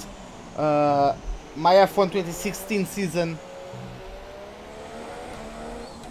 was done like that. I did a career mode. I only did one season with the Manor because I didn't have time to do more because I took so long to do those videos. In the same way that Arava and Ben do them.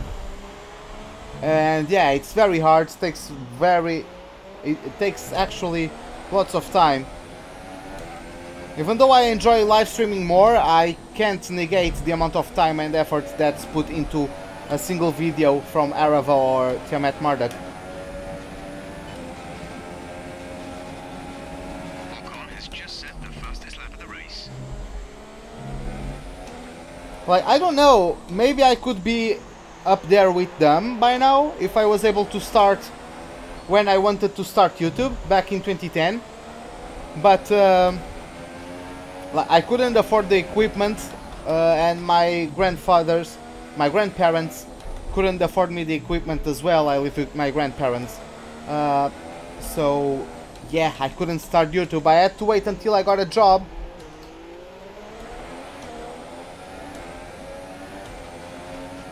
I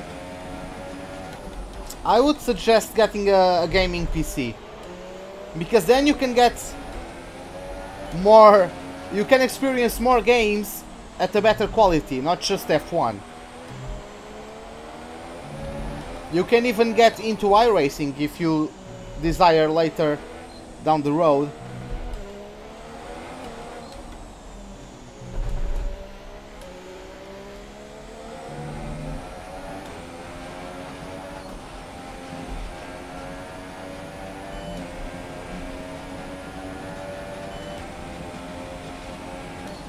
But yeah, Perez doesn't leave my ass. And he's going to undercut me. He's going to change for another set of super softs, I bet. And he's going to undercut me. But by then, I'll be using ultra softs. So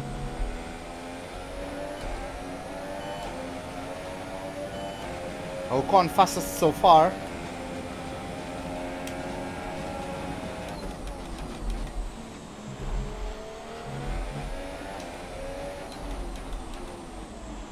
Perez is now starting to close in on me in the DRS zone. which means the AI improved their pace like they do every 10 laps or so. They get small increases, or yeah, they get small performance increases over the race.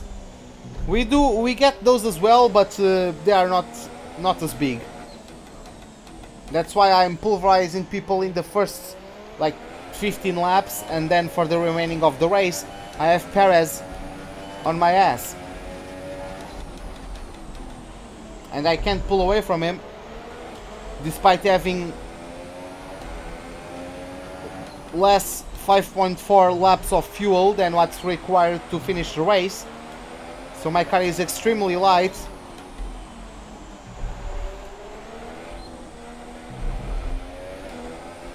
At the moment.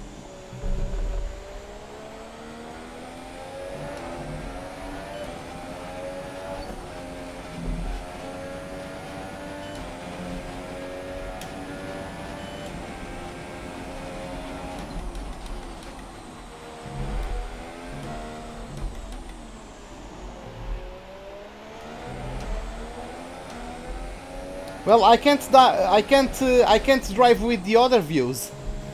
Trust me, I tried.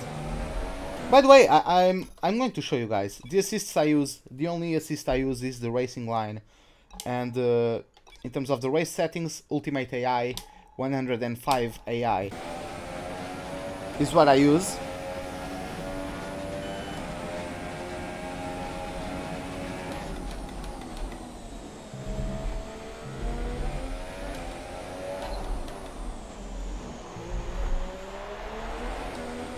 Whoop.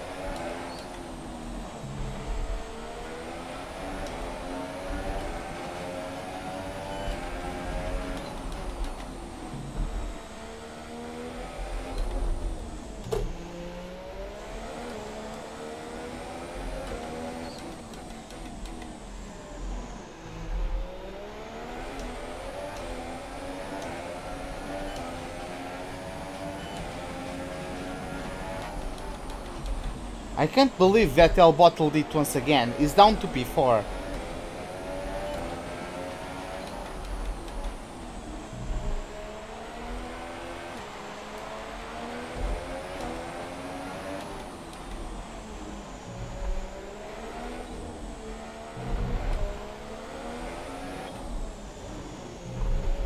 Who's my favorite driver? Max Verstappen.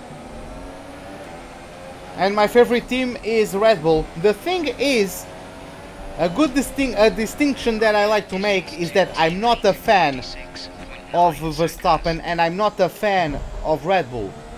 It's just my favorite driver, and Red Bull is my favorite team. Red Bull is my favorite team because I like their livery the most.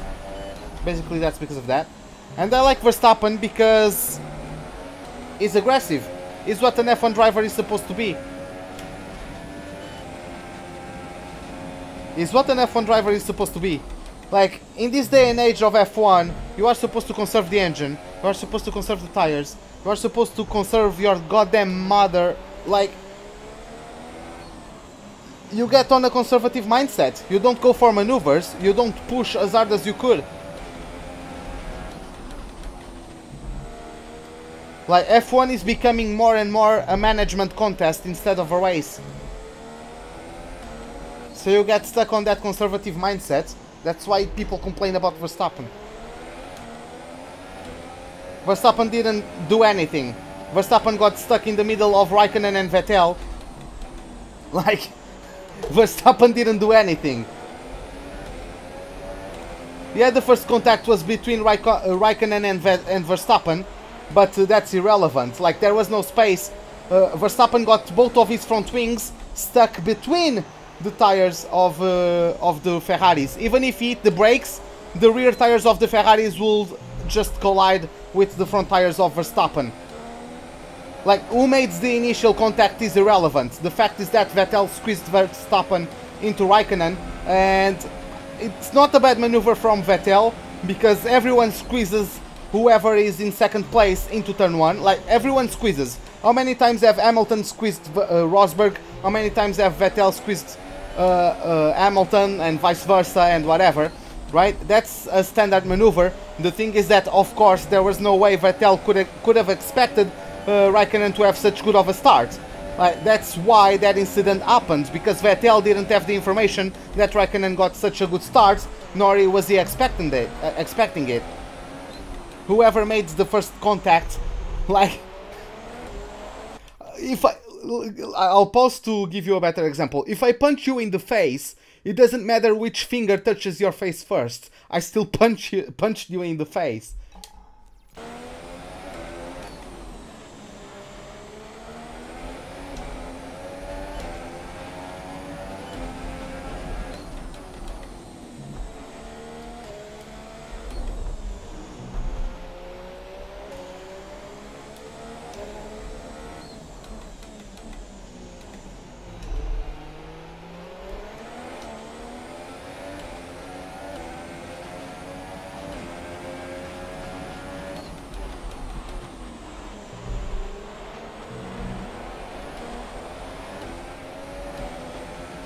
Do I like the halo? I don't like it, but it's not like the FIA has a choice. If the FIA didn't run the halo on their cars and an incident happened where the halo could have prevented, somehow the halo could have prevented something, like the fact that Alonso is still alive means that the cars are already safe enough. I don't give a fuck about, safety is always great. I don't give a fuck. If you want safety, go work. We can switch places. I can drive an F1 car and you can come to my office, right? We can switch places if you want safety. But like the fact that Alonso is still living proves that the cars are already safe enough. But yeah. Regarding the halo, I don't like the halo, but FIA, by testing the halo, means that the halo is available to be put on a car. Therefore, like legally, they need to put the halo on the cars, because otherwise, if an incident happens where somehow proof is made or that the halo would have prevented further injury or would have prevented such severe injuries. The FIA could have gone to court for what's the word? For negligent position. I'm not sure like the exact term, but it would be like a negligent attitude or negligent position to make. Like,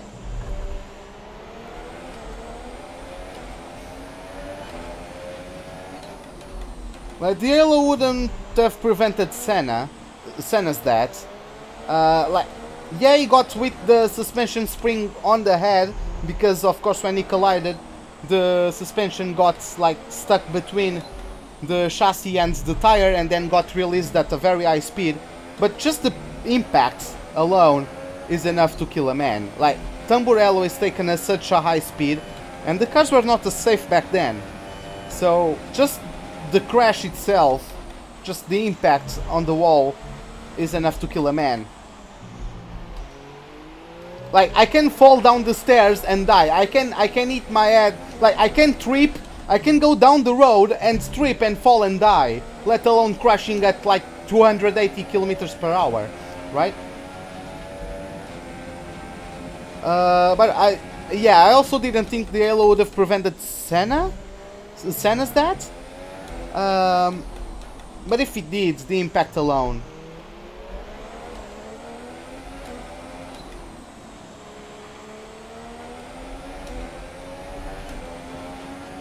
Yeah, right? Like,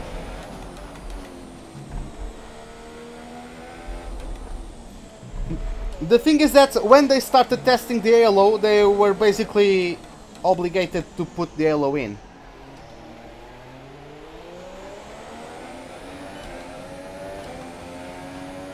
It's not that it looks bad. It's not like, for me, I don't care about the visual, because come on, F1 cars have been ugly for the last decade or something like that, right? Or at least not the prettiest cars ever. So I can deal with ugly F1 cars. That's not, I don't care. Like me, for example, I actually could live with the shark fins. Like I didn't see anything wrong with the shark fins. The T-wings were a bit too much, but the shark fins weren't too bad.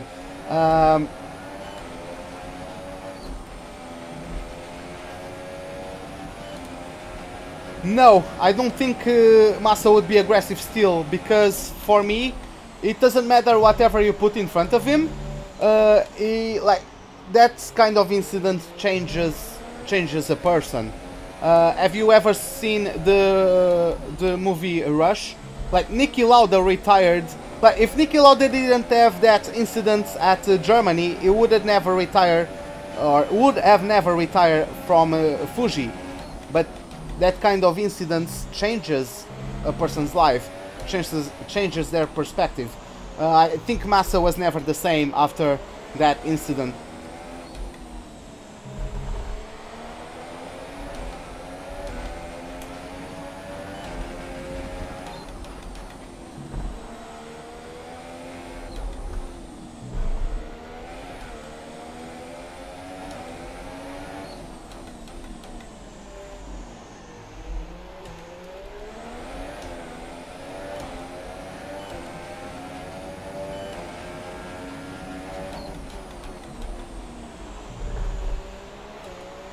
But yeah, if basically if the FIA didn't run the halo on the car, they could be taken to court by for negligent practice or something like that, something similar.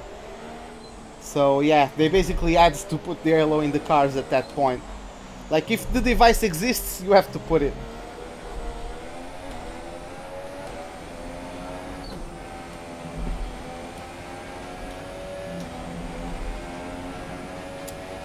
The aero skin would be better, but it needed more testing and therefore would not be ready for 2018. At least from what I know. I'm not an insider man or anything, right? Just from what I know. Like, how long will it be until the Indy cars get the screen on their cars, right? Also the aero screen, like, it's even worse than the halo in my opinion, to be honest. Like,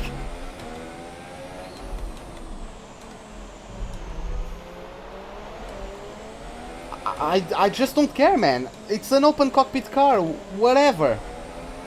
Like, open cockpit is open cockpit, period. Can we have a race director? Sure, give me a second.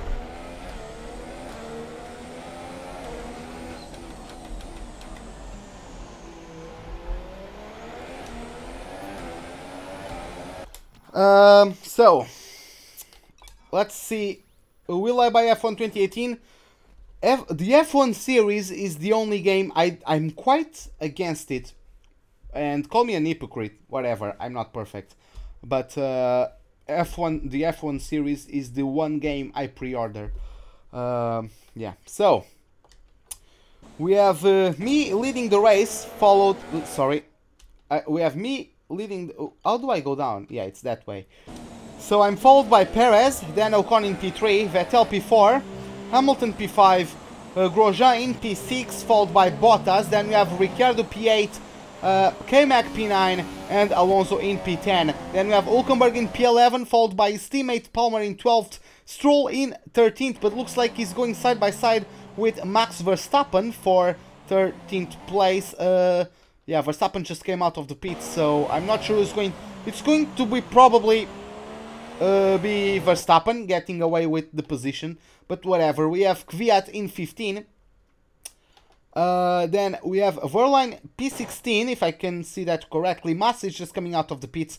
Maybe Ericsson can overtake him from for P17. So nevertheless, either Ericsson is going to be P17 or P18, and that's it, because Carlos Sainz and Stoffel Van Dorn have retired from the race.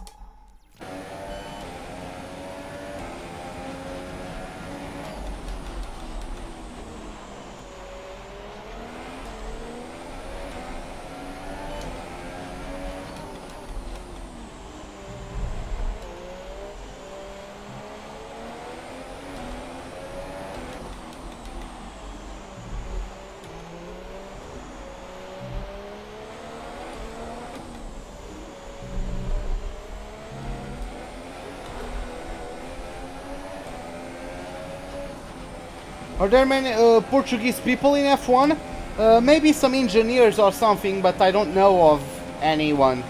The last Portuguese driver we had was Tiago Monteiro in 05 at Jordan and 06 at Minardi.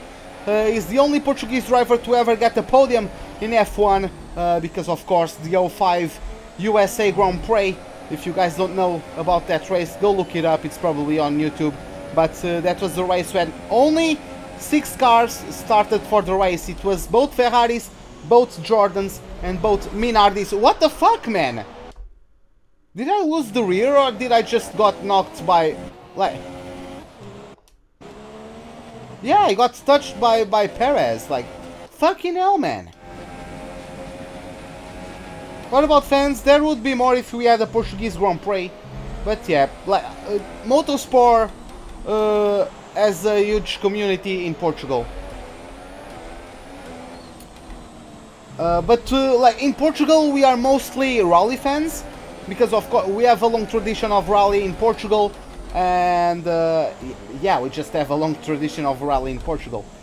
Oh my god, even longer than circuit racing. But yeah, Tiago, if you guys don't know, it was only the Ferraris, the Jordans and the Minardi starting that USA Grand Prix in 05 because those teams were supplied by the Bridgestone tires and every other team were supplied by the Michelin tires. The Michelin tires had some safety problems, I think. I think they couldn't handle the last corner, which is of course part of the actual NASCAR oval track. But yeah, they couldn't handle it for some reason, so they didn't race. The teams that were supplied by Michelin just pulled off into the pits at the end of the formation lap and didn't race, and Tiago Monteiro was the best of the rest, of course, the Ferraris finishing 1-2 and Jordan getting the first Portuguese podium in F1. Hey MJ, go pro. Well, glad you are enjoying, man. Do I like the new Williams? I didn't see the Williams yet. I didn't have the chance. See what I mean? Oh, Perez and Ocon, yes, they are on softer tires than me, but their tires must be more worn out than mine, because they are pushing to get up to me, and like they are still faster. That at this point they are faster. If they let them past me, it's game over.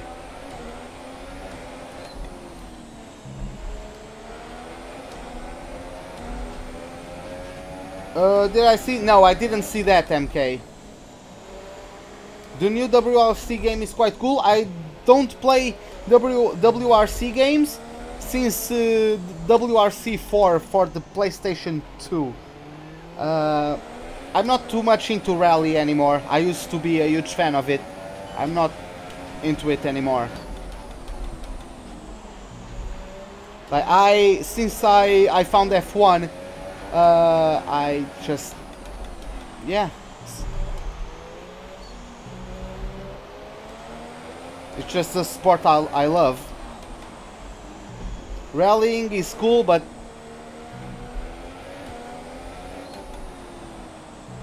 it's great rallying, but F1 for me is just something else.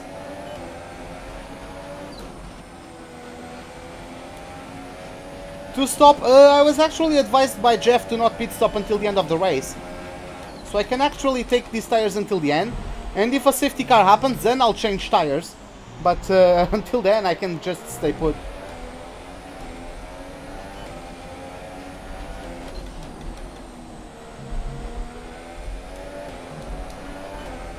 See, I don't need to pit.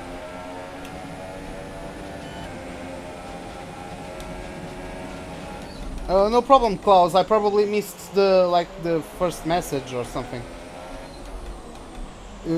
If it's possible to drive an F1 car, I don't think so. Unless you got something like Matt got, like a track experience event or something like that. I don't think you can just show up and drive an F1 car.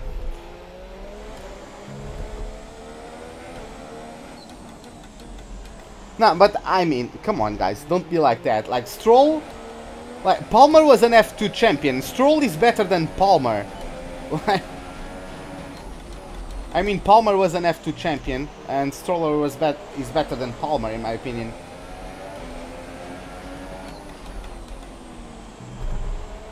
Nah, Sirotkin is fine, man. Sirotkin doesn't have really that much money. But keep in mind, Sirotkin is still very young. Sirotkin was at 18 years old. He was doing test drives for Sauber. Back when Sauber was actually good. Oh, looks like Paris is in the pits.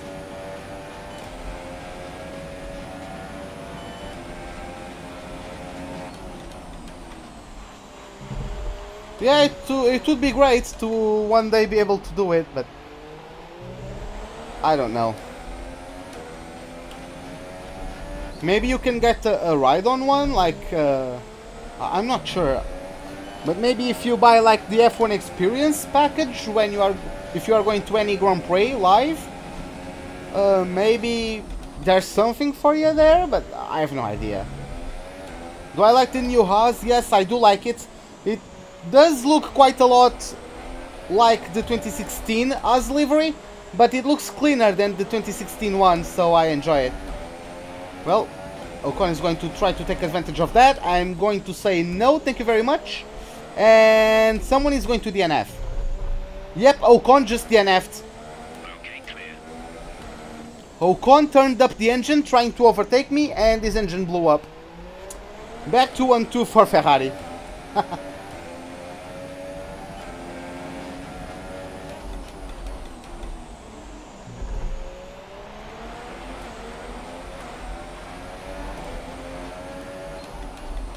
Yeah, he wouldn't be in F1 without his dad's money, but then again, like, who is in F1 without his family's money or sponsor money? Like, even Alonso was a pay driver when he entered the sport.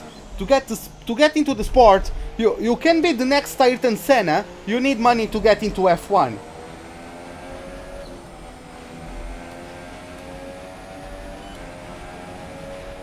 Of course, if you are Ayrton Senna, you probably need a bit less money, because people are going to invest in you, but still.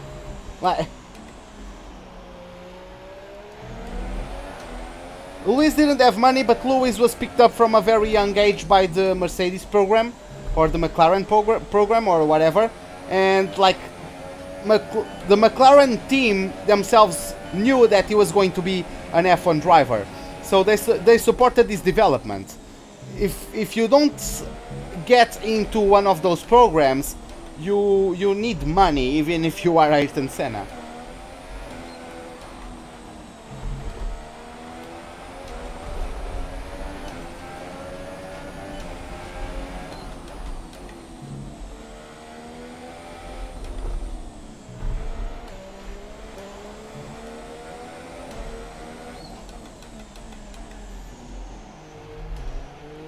Yeah, I like Lewis a lot. I don't like him. I respect him as one of the best drivers ever. In my opinion, he's one of the best ever.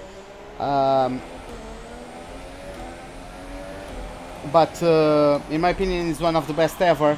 But like, I wouldn't get along with him, I think. Like, if I was also an F1 driver and I had like to commute, it's not to live with him, right? But to communicate, to be around him or anything, I would probably not get along him, I have the feeling, just because of at least how he makes his personality look like, right? It wouldn't match with mine.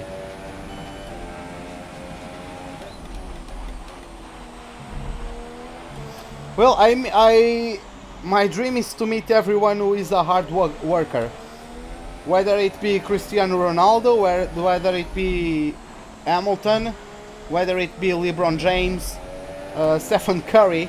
Like, Stephen Curry was projected to be nothing at the NBA level, but he trained to be what he is. I don't know, man. I appreciate hard work.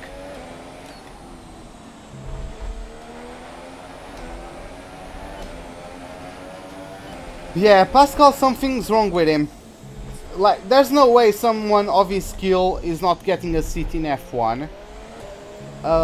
Even though, yeah, like, Ericsson is able to keep his seat because he has more money and whatever. But like, how many teams? There are 10 teams in F1. Like, surely Verline would be an improvement over some. Like, wouldn't Verline be an improvement over Sirotkin, for example? Like, don't bullshit me. There's something wrong with Verline. You would like to meet Trump? Well, I don't know what he did to be rich. I don't know if he was born into a rich family or whatever, but at least he didn't get broke. How many people are born into rich families and then spend the money away? He at least was smart with his money. Sim, sei o que é o WTCC, Miguel. I know what WTCC is.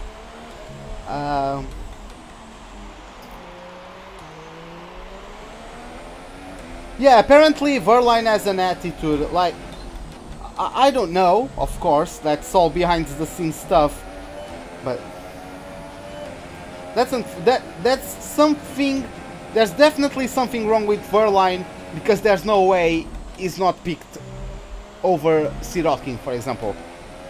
How is he not picked, like, well, I was going to say over Palmer, but that's Sainz.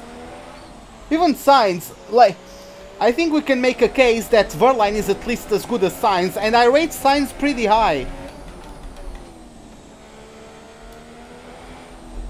I rate Carlos Sainz pretty high as a talent, and like, I think Verline would be as good as Sainz, to be honest.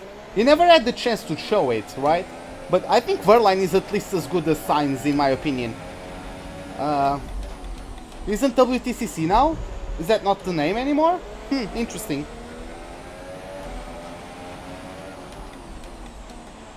Yeah, it is not WTTC, it's WTCC, World Touring Car Championship, right?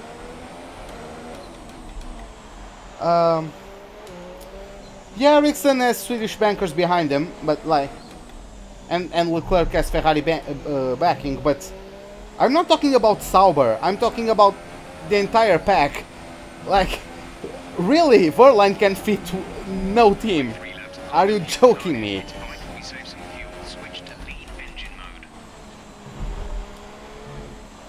When is the last car launch? I have no idea. Oh, is it WTRC? Okay, whatever. I don't know anymore. But whatever.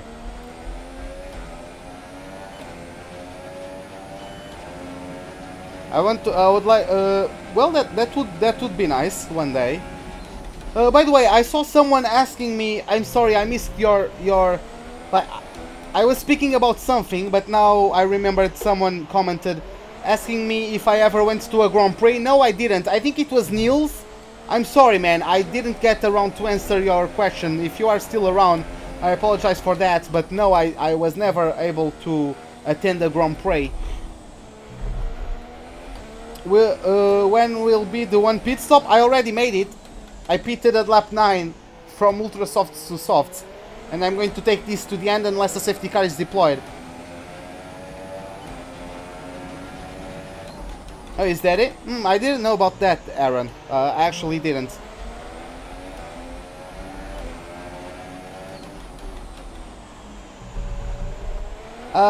One thing I wanted to say, I actually think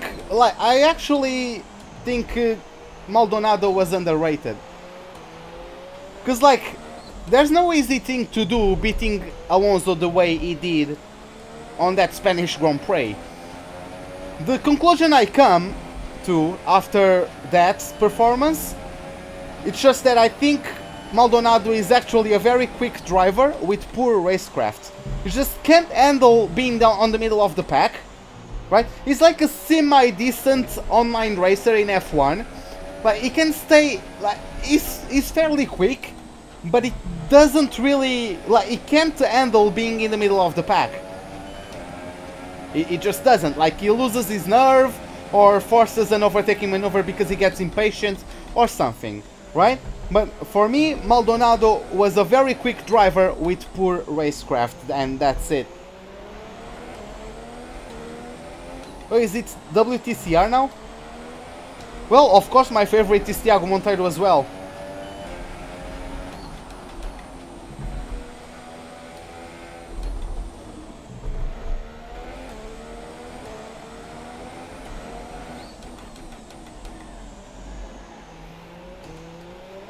I'm already in lap 38, god damn it. I didn't even notice. Or is my fuel 3.0? Okay, nice. I can take this to the end, I think.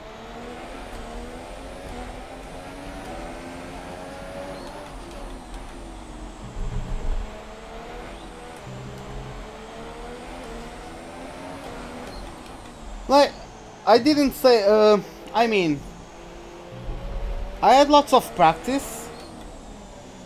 Like, it wasn't even... I had basically an entire school year where I only spoke English. I had two girlfriends of mine. They were my classmates and they were very good at English. So like for absolutely everything, we'd spend an entire day speaking English to each other. Very rarely we spoke Portuguese to each other during that school year. And that's how I improved my English. If I could go to any Grand Prix on the calendar, which one would it be? Let me think for a bit. Let me think. I think my personal favorite is Abu Dhabi. I would just like to be on that hotel thing. I would just like to visit it one day. Just be at the hotel, chilling and watching the race. I don't know how the view is from the top of the hotel, if you can get up there or whatever. I don't know how much of the track you can see, but you probably can see a lot, since there's not really too much elevation changes in that track, so you can probably see a lot of it. And also you have that huge like Ferrari facility that's basically an amusement park owned by Ferrari, right? So yeah, I would really like to attend the Abu Dhabi Grand Prix. I enjoy Baku. I'm not sure, man, because you can't see too much. Yeah, you can see the action of the overtakes in that massive straight, but I don't know, man.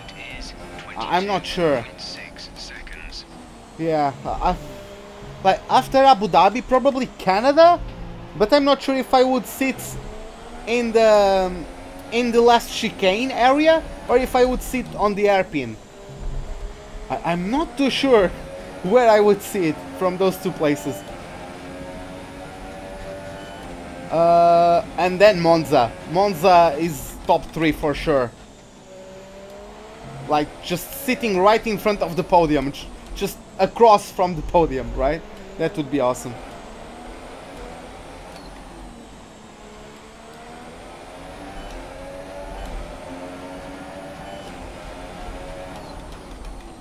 I would like to visit every track at least once someday.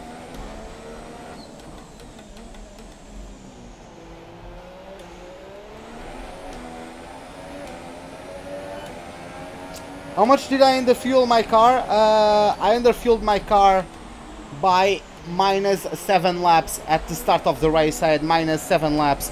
Once I overtook Vettel for the lead, I had -7.5 laps of fuel, and I'm currently 2.7. So yeah, I'm going to take it to the end.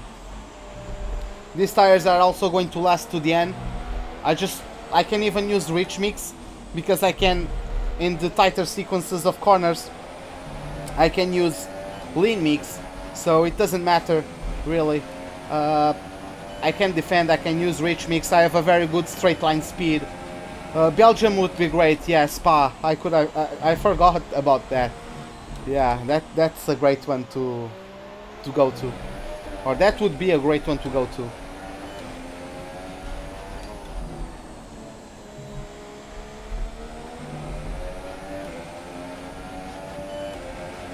Yeah, I don't remember like every single detail of the races. Yeah, Villarreal is basically quite like Monaco. Is the Monaco of WTCC, right? And sorry guys, I'm going to keep calling it WTCC just out of habit. So yeah, I think you guys understand what I'm saying, right? So yeah.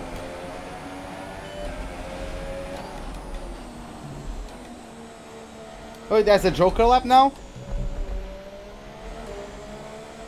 Well, I didn't see the party, but of course I could see, even from the TV, I could see the atmosphere was just great. All around the track and the paddock and all that. When he won there, like, everyone just exploded, right? That was amazing. Even from the TV I could understand that.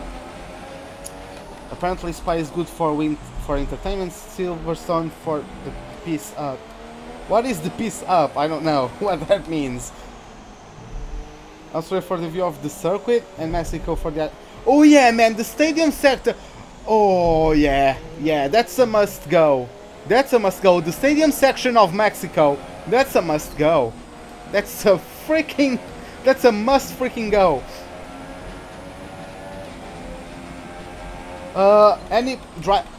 What do you mean? If I know any Portuguese drivers, or like, I don't know Tiago in person or anything, but like Portuguese drivers, of course we have Lamy, we have Pedro Lamy, we have Filipe Albuquerque, we have João Barbosa.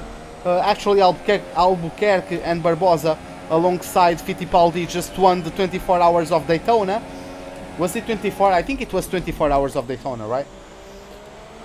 Oh, you have to go, close. Okay, man, have a good night, and yeah, go catch some sleep. And hopefully, yeah, if I am not getting too held up at work, I'll probably be able to do a live stream tomorrow as well. Oh, for getting drunk. Okay. Okay, Aaron, thanks for the clarification. Yeah, I could see from the vlog, like, that pit lane podcasts at Silverstone. Yeah, Antonio Felix da Costa as well. I was going to keep on going, I just forgot to keep on going because I saw some other comments. But yeah, Antonio Felix da Costa, basically, yeah, are you guys ready for this? I swear to God, there's only one driver I absolute fucking hate in F1. There's one driver, even Gutierrez, I even liked Gutierrez. There's one driver I fucking hate. Can you guys guess who that is?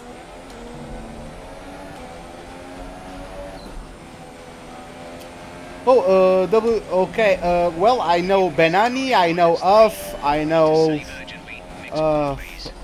Jose Maria Lopez, I don't know, man. The guy from Volvo, is it Bjorkstrand or Bjork? I'm not sure how the name is spelled or pronounced, but it's something Scandinavian, right? I know a couple of them. I don't really follow WTCC, but I have a notion of Alan Menu. I don't know if he's still racing. But yeah, man, can you guys guess who's the one F1 driver that I fucking hate? Is he current driver? Well, he's currently, he has the job of driving a car, but he's not a race driver anymore. He's not driving at the races. He's in the factory at the moment. He's probably doing factory work right now.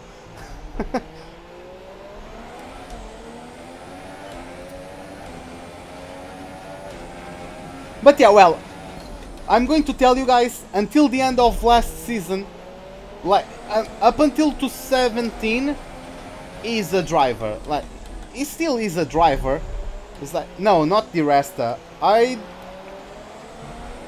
Resta, I liked him. Like, he had potential. I think he missed. I don't know, man. I think he had potential, but it never realized. Not realized, but he was never able to convert the potential into results. But I think Di Resta was decent, right? He wasn't a Palmer. He was actually decent behind the wheel.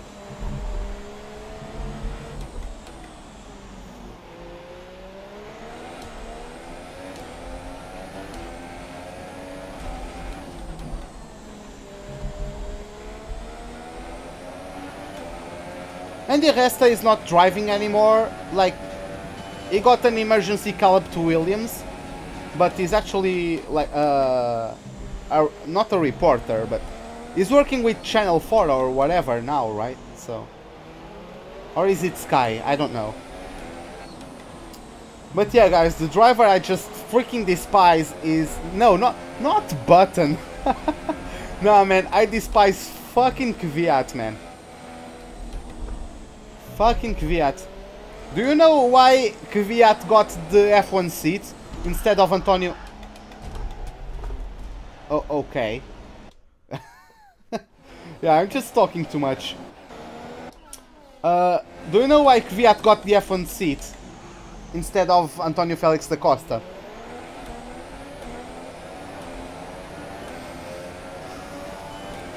Because the Russian Grand Prix was getting its debut that season.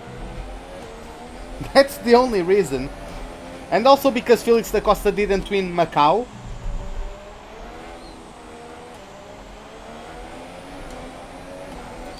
Also money, but the biggest reason wasn't the money. Because like, even with Kvyat's money, Antonio Felix da Costa, like 1 month away from Kvyat signing, it was sure that that Antonio was going to get it.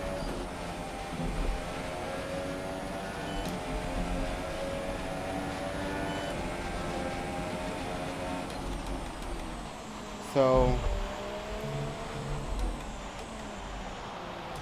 yeah, it was like the thing that decided wasn't the money. It was the fact that the Russian Grand Prix was going to debut the following season. Yeah, like WTC Cigars, I know they have a Chilton guy there as well. I don't remember its first name. Oh, Jose Maria Lopez is not there anymore. Do they still have Lub there? I feel like he's not. Like, he did Dakar. Is he still at WTCC? I'm not sure.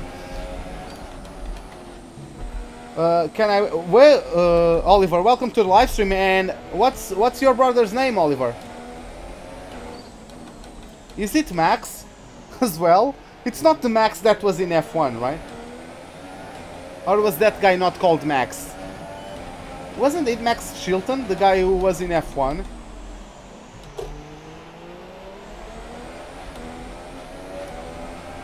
Oh, Lub is in Rallycross, okay.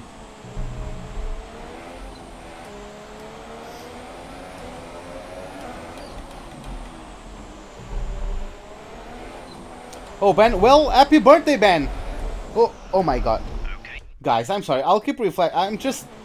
Okay. I'm just chilling. I feel like I'm having a good race chilling with you guys. So hope you guys don't mind about the flashbacks and all that.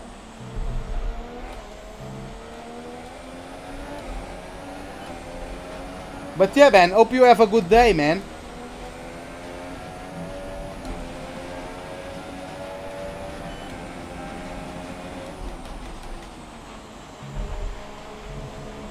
Huh, you guys are close to it. Ricardo and Miguel, you guys are close to each other, right? Villarreal to Braga? Isn't that close? I have no idea. I must be saying the most ridiculous thing ever, but... Oh, am I? Well, thanks a lot, man. Thanks for letting me know that. That's great. Okay, Verstappen is the fastest. So at least Verstappen is doing something good. How is Magnussen in P3 and Grosjean in P5? I swear to God. Perez is P4.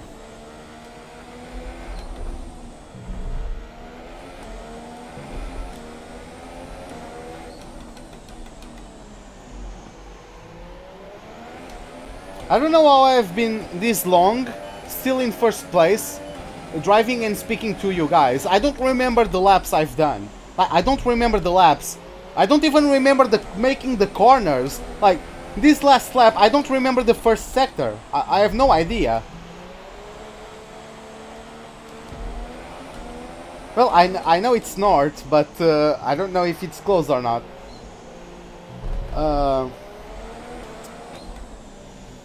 Okay. But yeah, man, I don't remember the first sector of this lap, for example. I'm just on autopilot.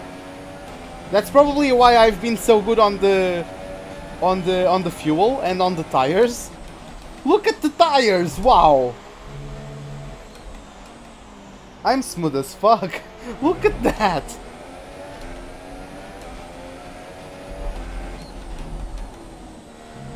Nah, I'm just in autopilot. I'm just speaking to you guys. I can do...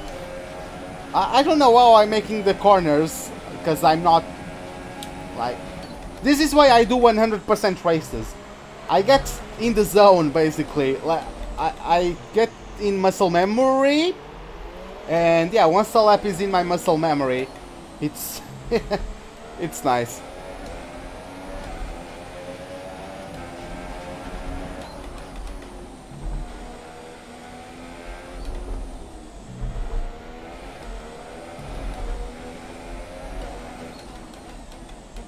Yeah, I know I have a lot of cars behind me, but that's the AI being faster than me. 105 AI is faster than me on this track. I'm just waiting for a safety car, to be honest, so I could have some fun on Ultra Softs to the end, but...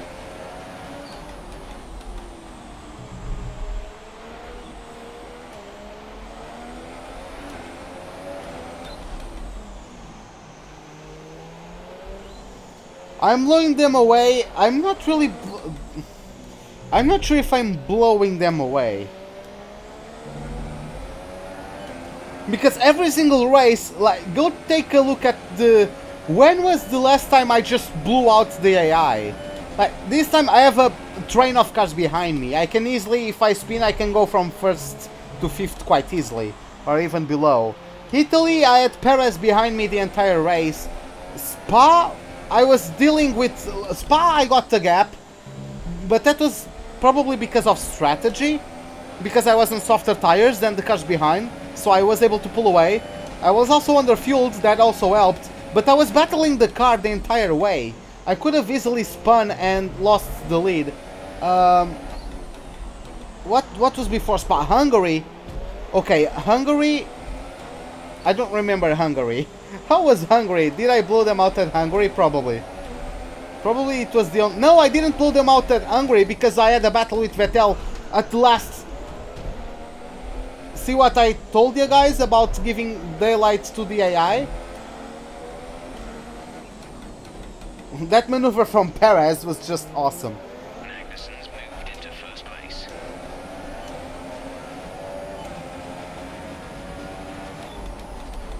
The fact that I'm good enough to hold them behind me doesn't mean doesn't mean I'm ready to move up the difficulty. I just can hold them behind me. But look at this, they are going to pull away so quickly.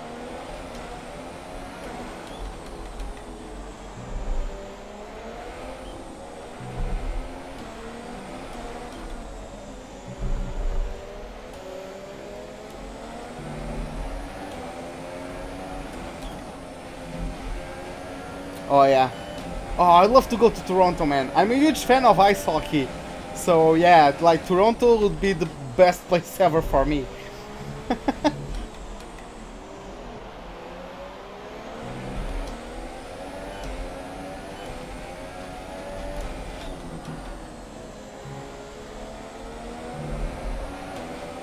That's a good point, Sid. That's a good point, but just the circumstances, right? Like, Portugal won the Euros, but they didn't win a game at in the group stage. They sucked, right? They didn't deserve that cup, but they got it. Doesn't mean they had the quality of a European title championship contender, or whatever. Words are difficult today. Hey Alex, welcome back.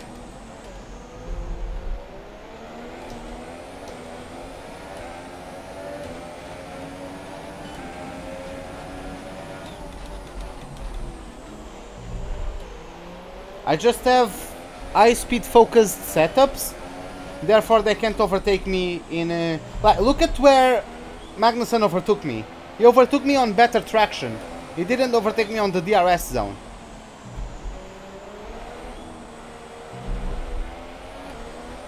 Who's winning? Magnussen. Then Perez, then me, then Grosjean. I would really like to have a safety car. Hey Dabo, what's up?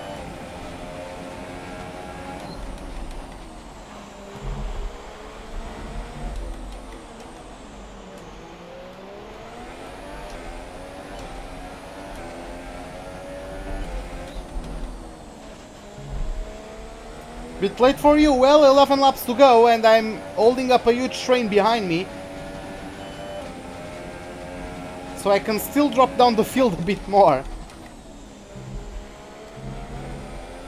Since I can get my win streak going, I would at least like to get my podium streak going. Every race I finished on the podium, I think. Where's Piquet Jr.? Yeah, right? I swear to God, if I get PIT maneuvered, I don't give a fuck. I'm going to cut corners to get him. Like,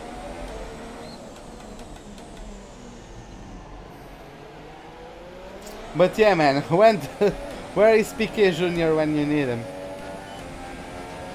Ah. Fuel mix to lean. We need to start saving fuel.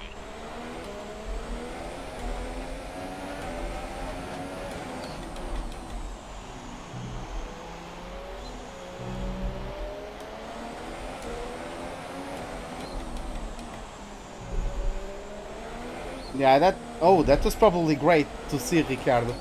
Yeah, it was in Singapore as well.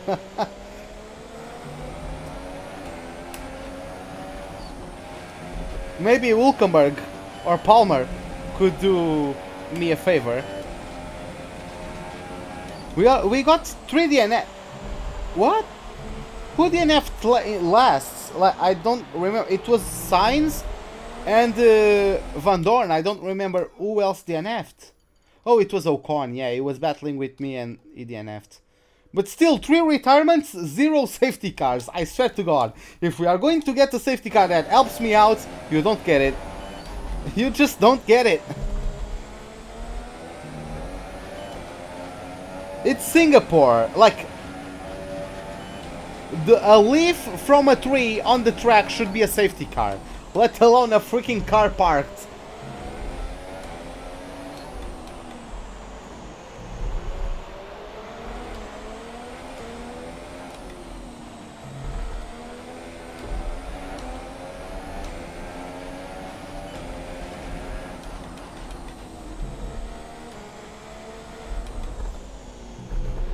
Well, I mean, K-Mag could dehydrate like he did in 2014 or whatever that was. Park the car and bring out the safety car.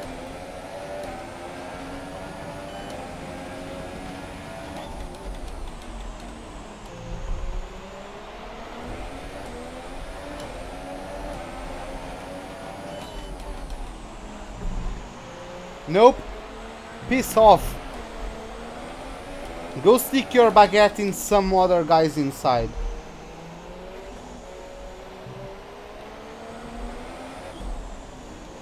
Oh, sorry about that. But yeah, Perez is going to win. The gap to the car ahead is 8.5 seconds.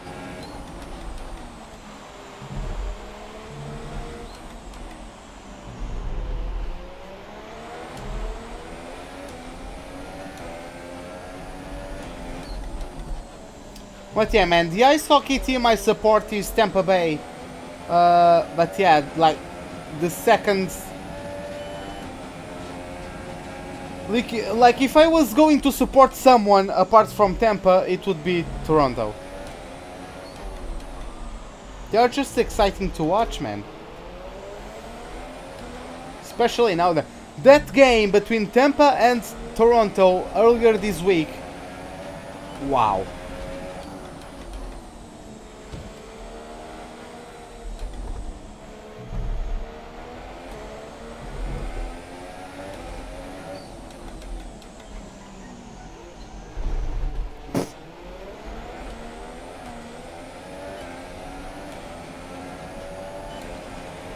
Yeah, man, by the way, Rangers are in a funny position. Like, you guys can still make the playoffs. You declared the rebuild, but you guys can still make the playoffs.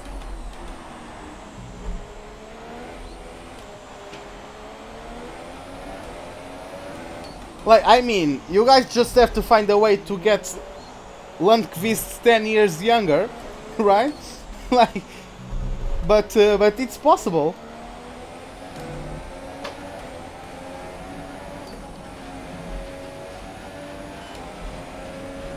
Okay, at the current pace and fuel settings, we won't have enough fuel for the end of the race. Consider lowering the fuel. Why is Vettel on the pits?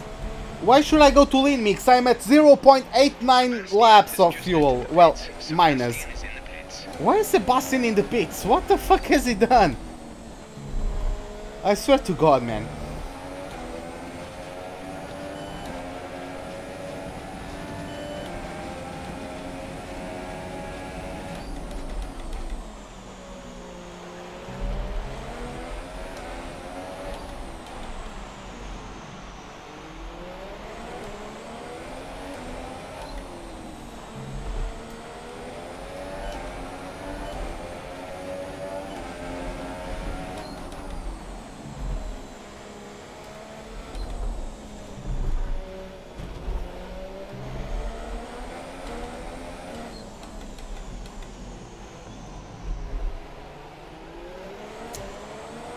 Well, you guys were fucking close. Our gap to the car in front is 14.2 seconds. Fucking... We're seeing minor damage to the front wing. Be easy on the car till we get it repaired. We don't want to risk making this worse. Well, guys are close to getting a cup. Why? Because you got Martin St. Louis. Haha! Tampa Bay powering the Rangers to a Stanley Cup.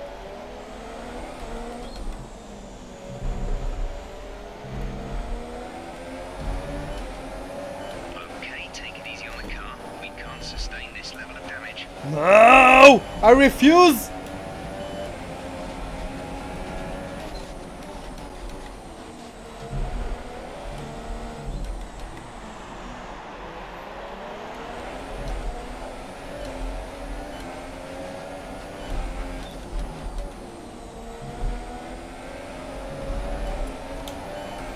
Fuck no, come on! How is that bitch faster than me down the straight?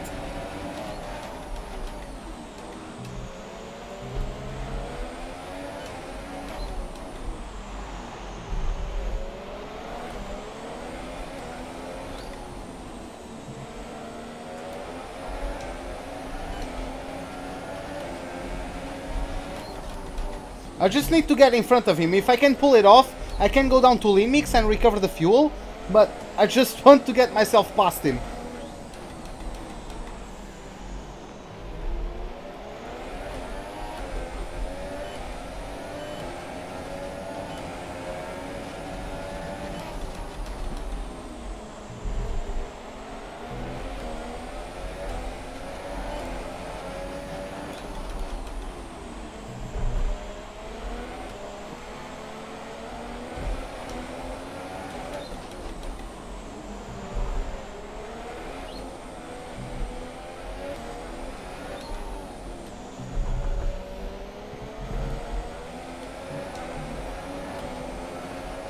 There's someone in the pits. I'm guessing that's a back marker.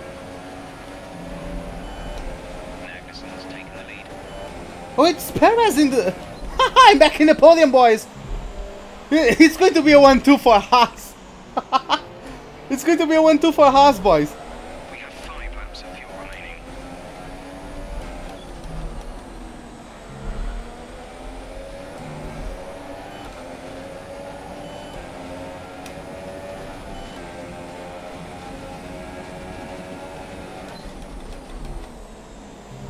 We're very low on fuel. Tried to shift up through the gears earlier. It may help. Okay, lean mix.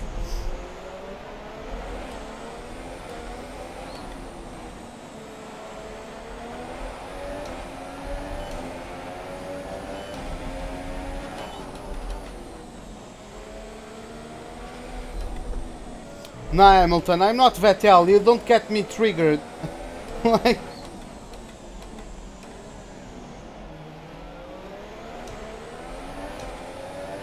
I like Haas as well, but it's like...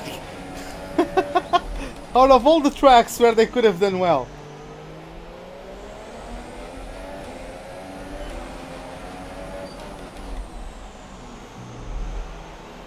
Well, at least Perez is going to lose more points to me.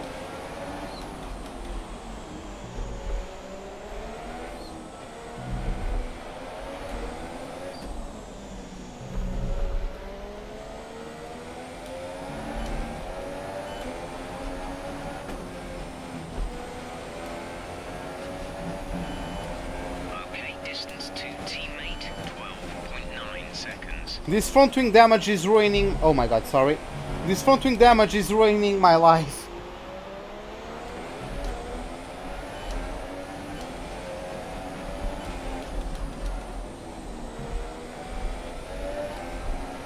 I need to try to make the car slide a bit. Otherwise I won't make that corner.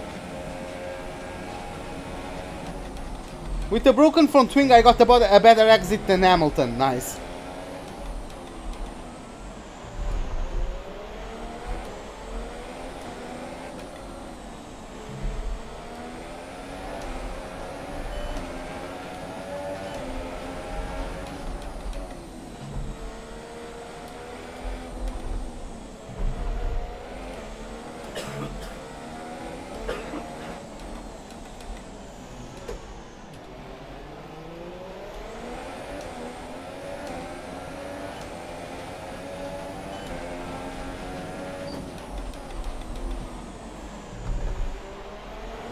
.6 of fuel.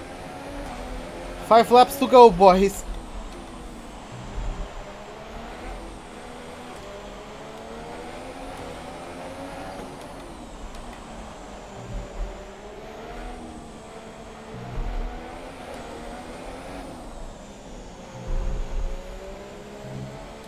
There's laps of fuel remaining. Guys, I'm going to take this set of softs for 52 laps. Oh my god, that's insane. I pitted at lap 9 to get rid of my ultra softs for a set of the softs.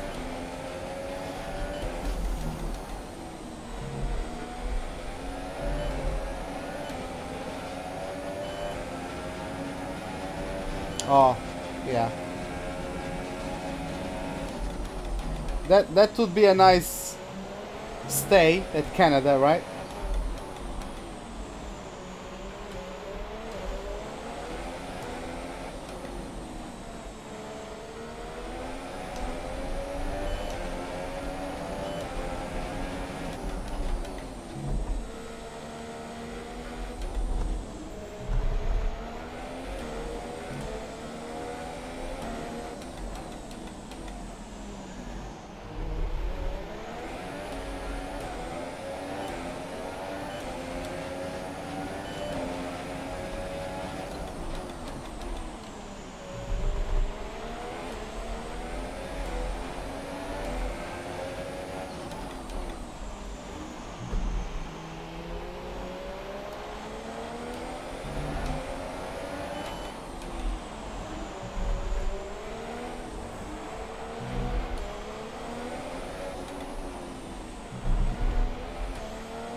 Oh my god!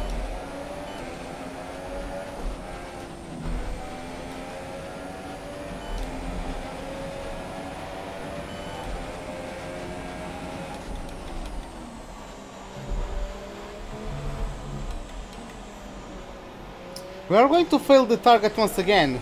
We are going to not finish in the top 2. At least we are going to finish where we started the race.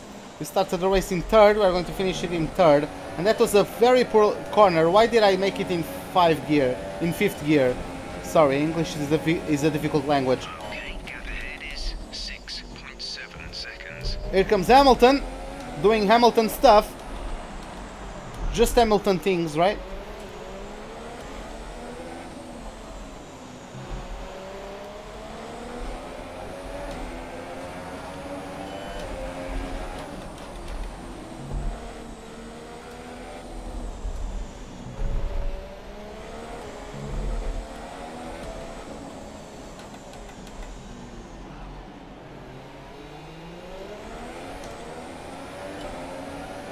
.2 laps of a deficit. We can do this, boys. We can easily do this. Whew. Stroll is out. Oh, now there is no chance of a safety car. Now we get to DNFs. GG Cody's.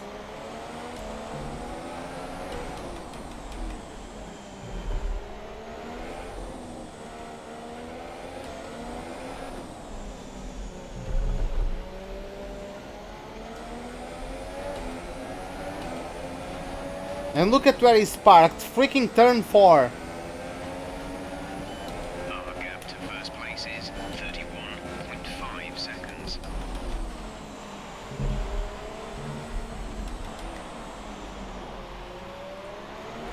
Caution, caution. I'll have caution, don't you worry. I know what I'm doing.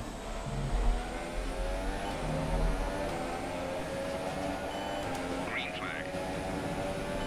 Better exit than Hamilton.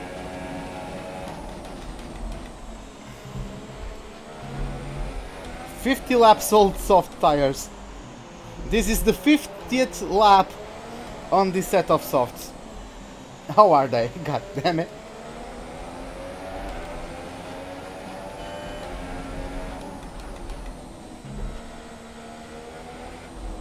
Can't wait to see how am I going to handle the softer tires in next year's game. Because like, even in league racing I've always been known, I'm not trying to brag or anything, but I've always been known for being smooth on the tires, even in league racing. I've always been able to take them longer than most other guys. Oh.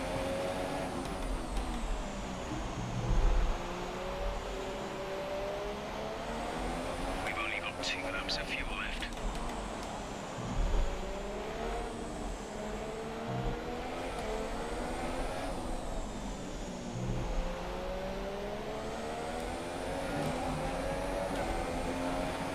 Okay, a surplus of 0.13 laps of fuel, Gap to car in front is as we have 2 laps to go. 2 seconds.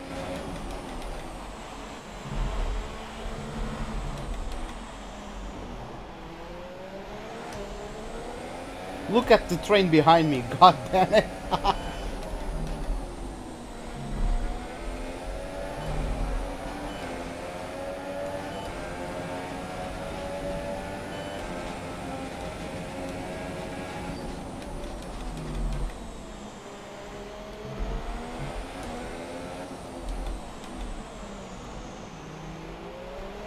My engine also survived quite well.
This is your final lap of the race.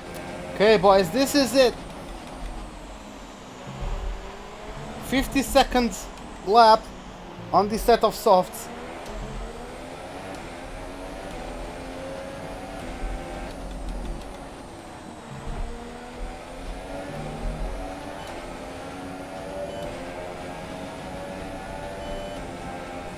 Yeah, it's too far behind.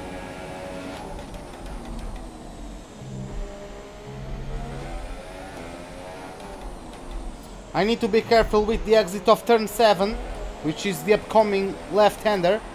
Yep, that one. Okay, that was a good exit, but usually the AI get a faster exit than me, which helps them reach higher speeds at that straight before the Singapore sling. I used to love the Singapore sling. Less than a lap of fuel Oh, and we have the fireworks sliding up in the sky as Kevin Magnussen takes the win of the Singapore Grand Prix, the first 1-2 for Haas since season 5 when they got their second championship in a row. Kevin Magnussen won the championship at season 5. That's his first win since that season, and the first 1-2 for Haas since that season as well. Looks like we are going to continue our podium streak as we are going to cross the line in P3. Every single race we finished on the podium, with the exception being Baku because we DNF'd. Whew, finishing where we started. I think that was a good race. Like, of course, at least we had a good. I had a good chat with all of you guys, right? So that was nice. Great work from the Haas team. They take a famous win here today. It wasn't the most exciting race ever, but how exactly did they set themselves apart from the pack today? Well, I'd say it's just raw pace, plain and simple. I mean, we could sit here and talk about strategy all day, the overtaking, looking after the tyres, but at the end of it all, if you want to win, you need a package that's got the speed over everyone else. Verstappen lasts to 9th. Lasts to 9th. Very good performance from him. Way out for the podium celebrations, and it's going to be Haas picking up the winner's trophy. Congratulations to the entire team for coming out on top in that amazing Grand Prix.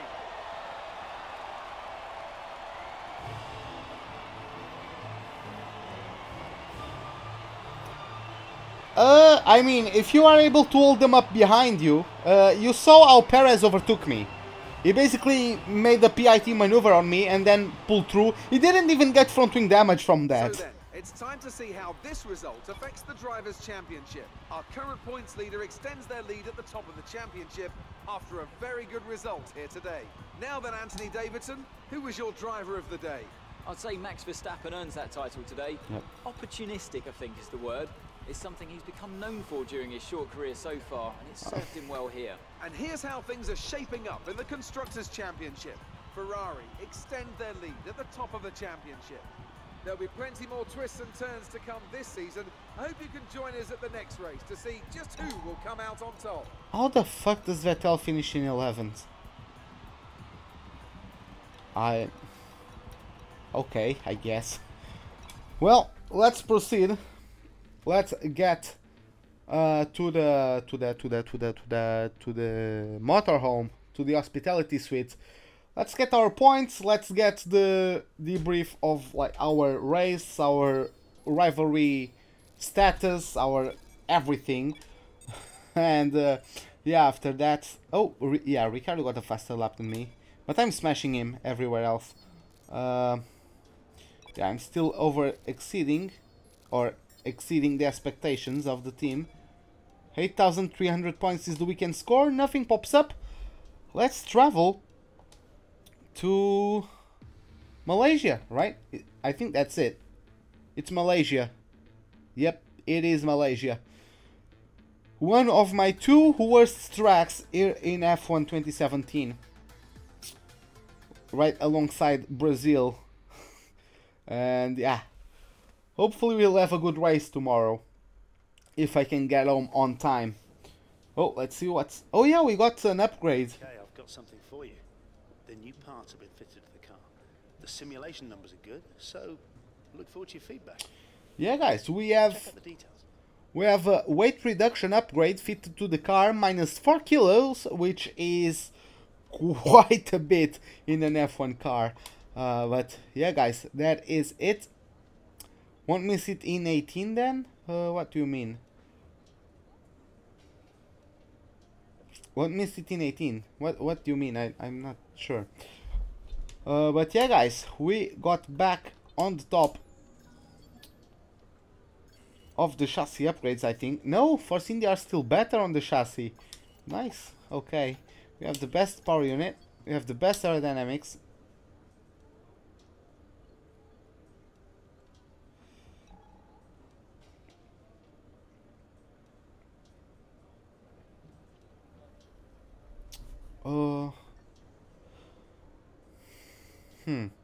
I'm still not sure what you're asking. Are you asking me about the time at which I'm starting the live stream?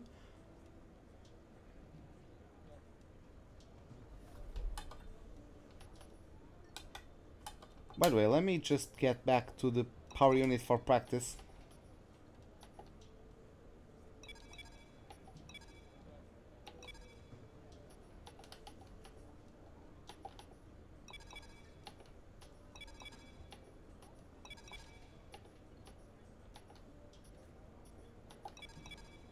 Wait, this one is better than that one. Okay.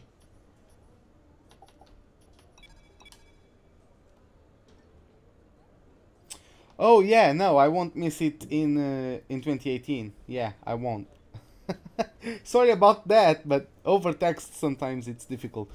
But yeah, guys, this is it for the Singapore Grand Prix. Hope you guys enjoyed it. If you did, give me a like button. If you did not, the dislike button is as always right beside it. Subscribe if you'd like to see more. Hit the bell icon for any notifications of whenever I'm about to start a live stream or to post a video.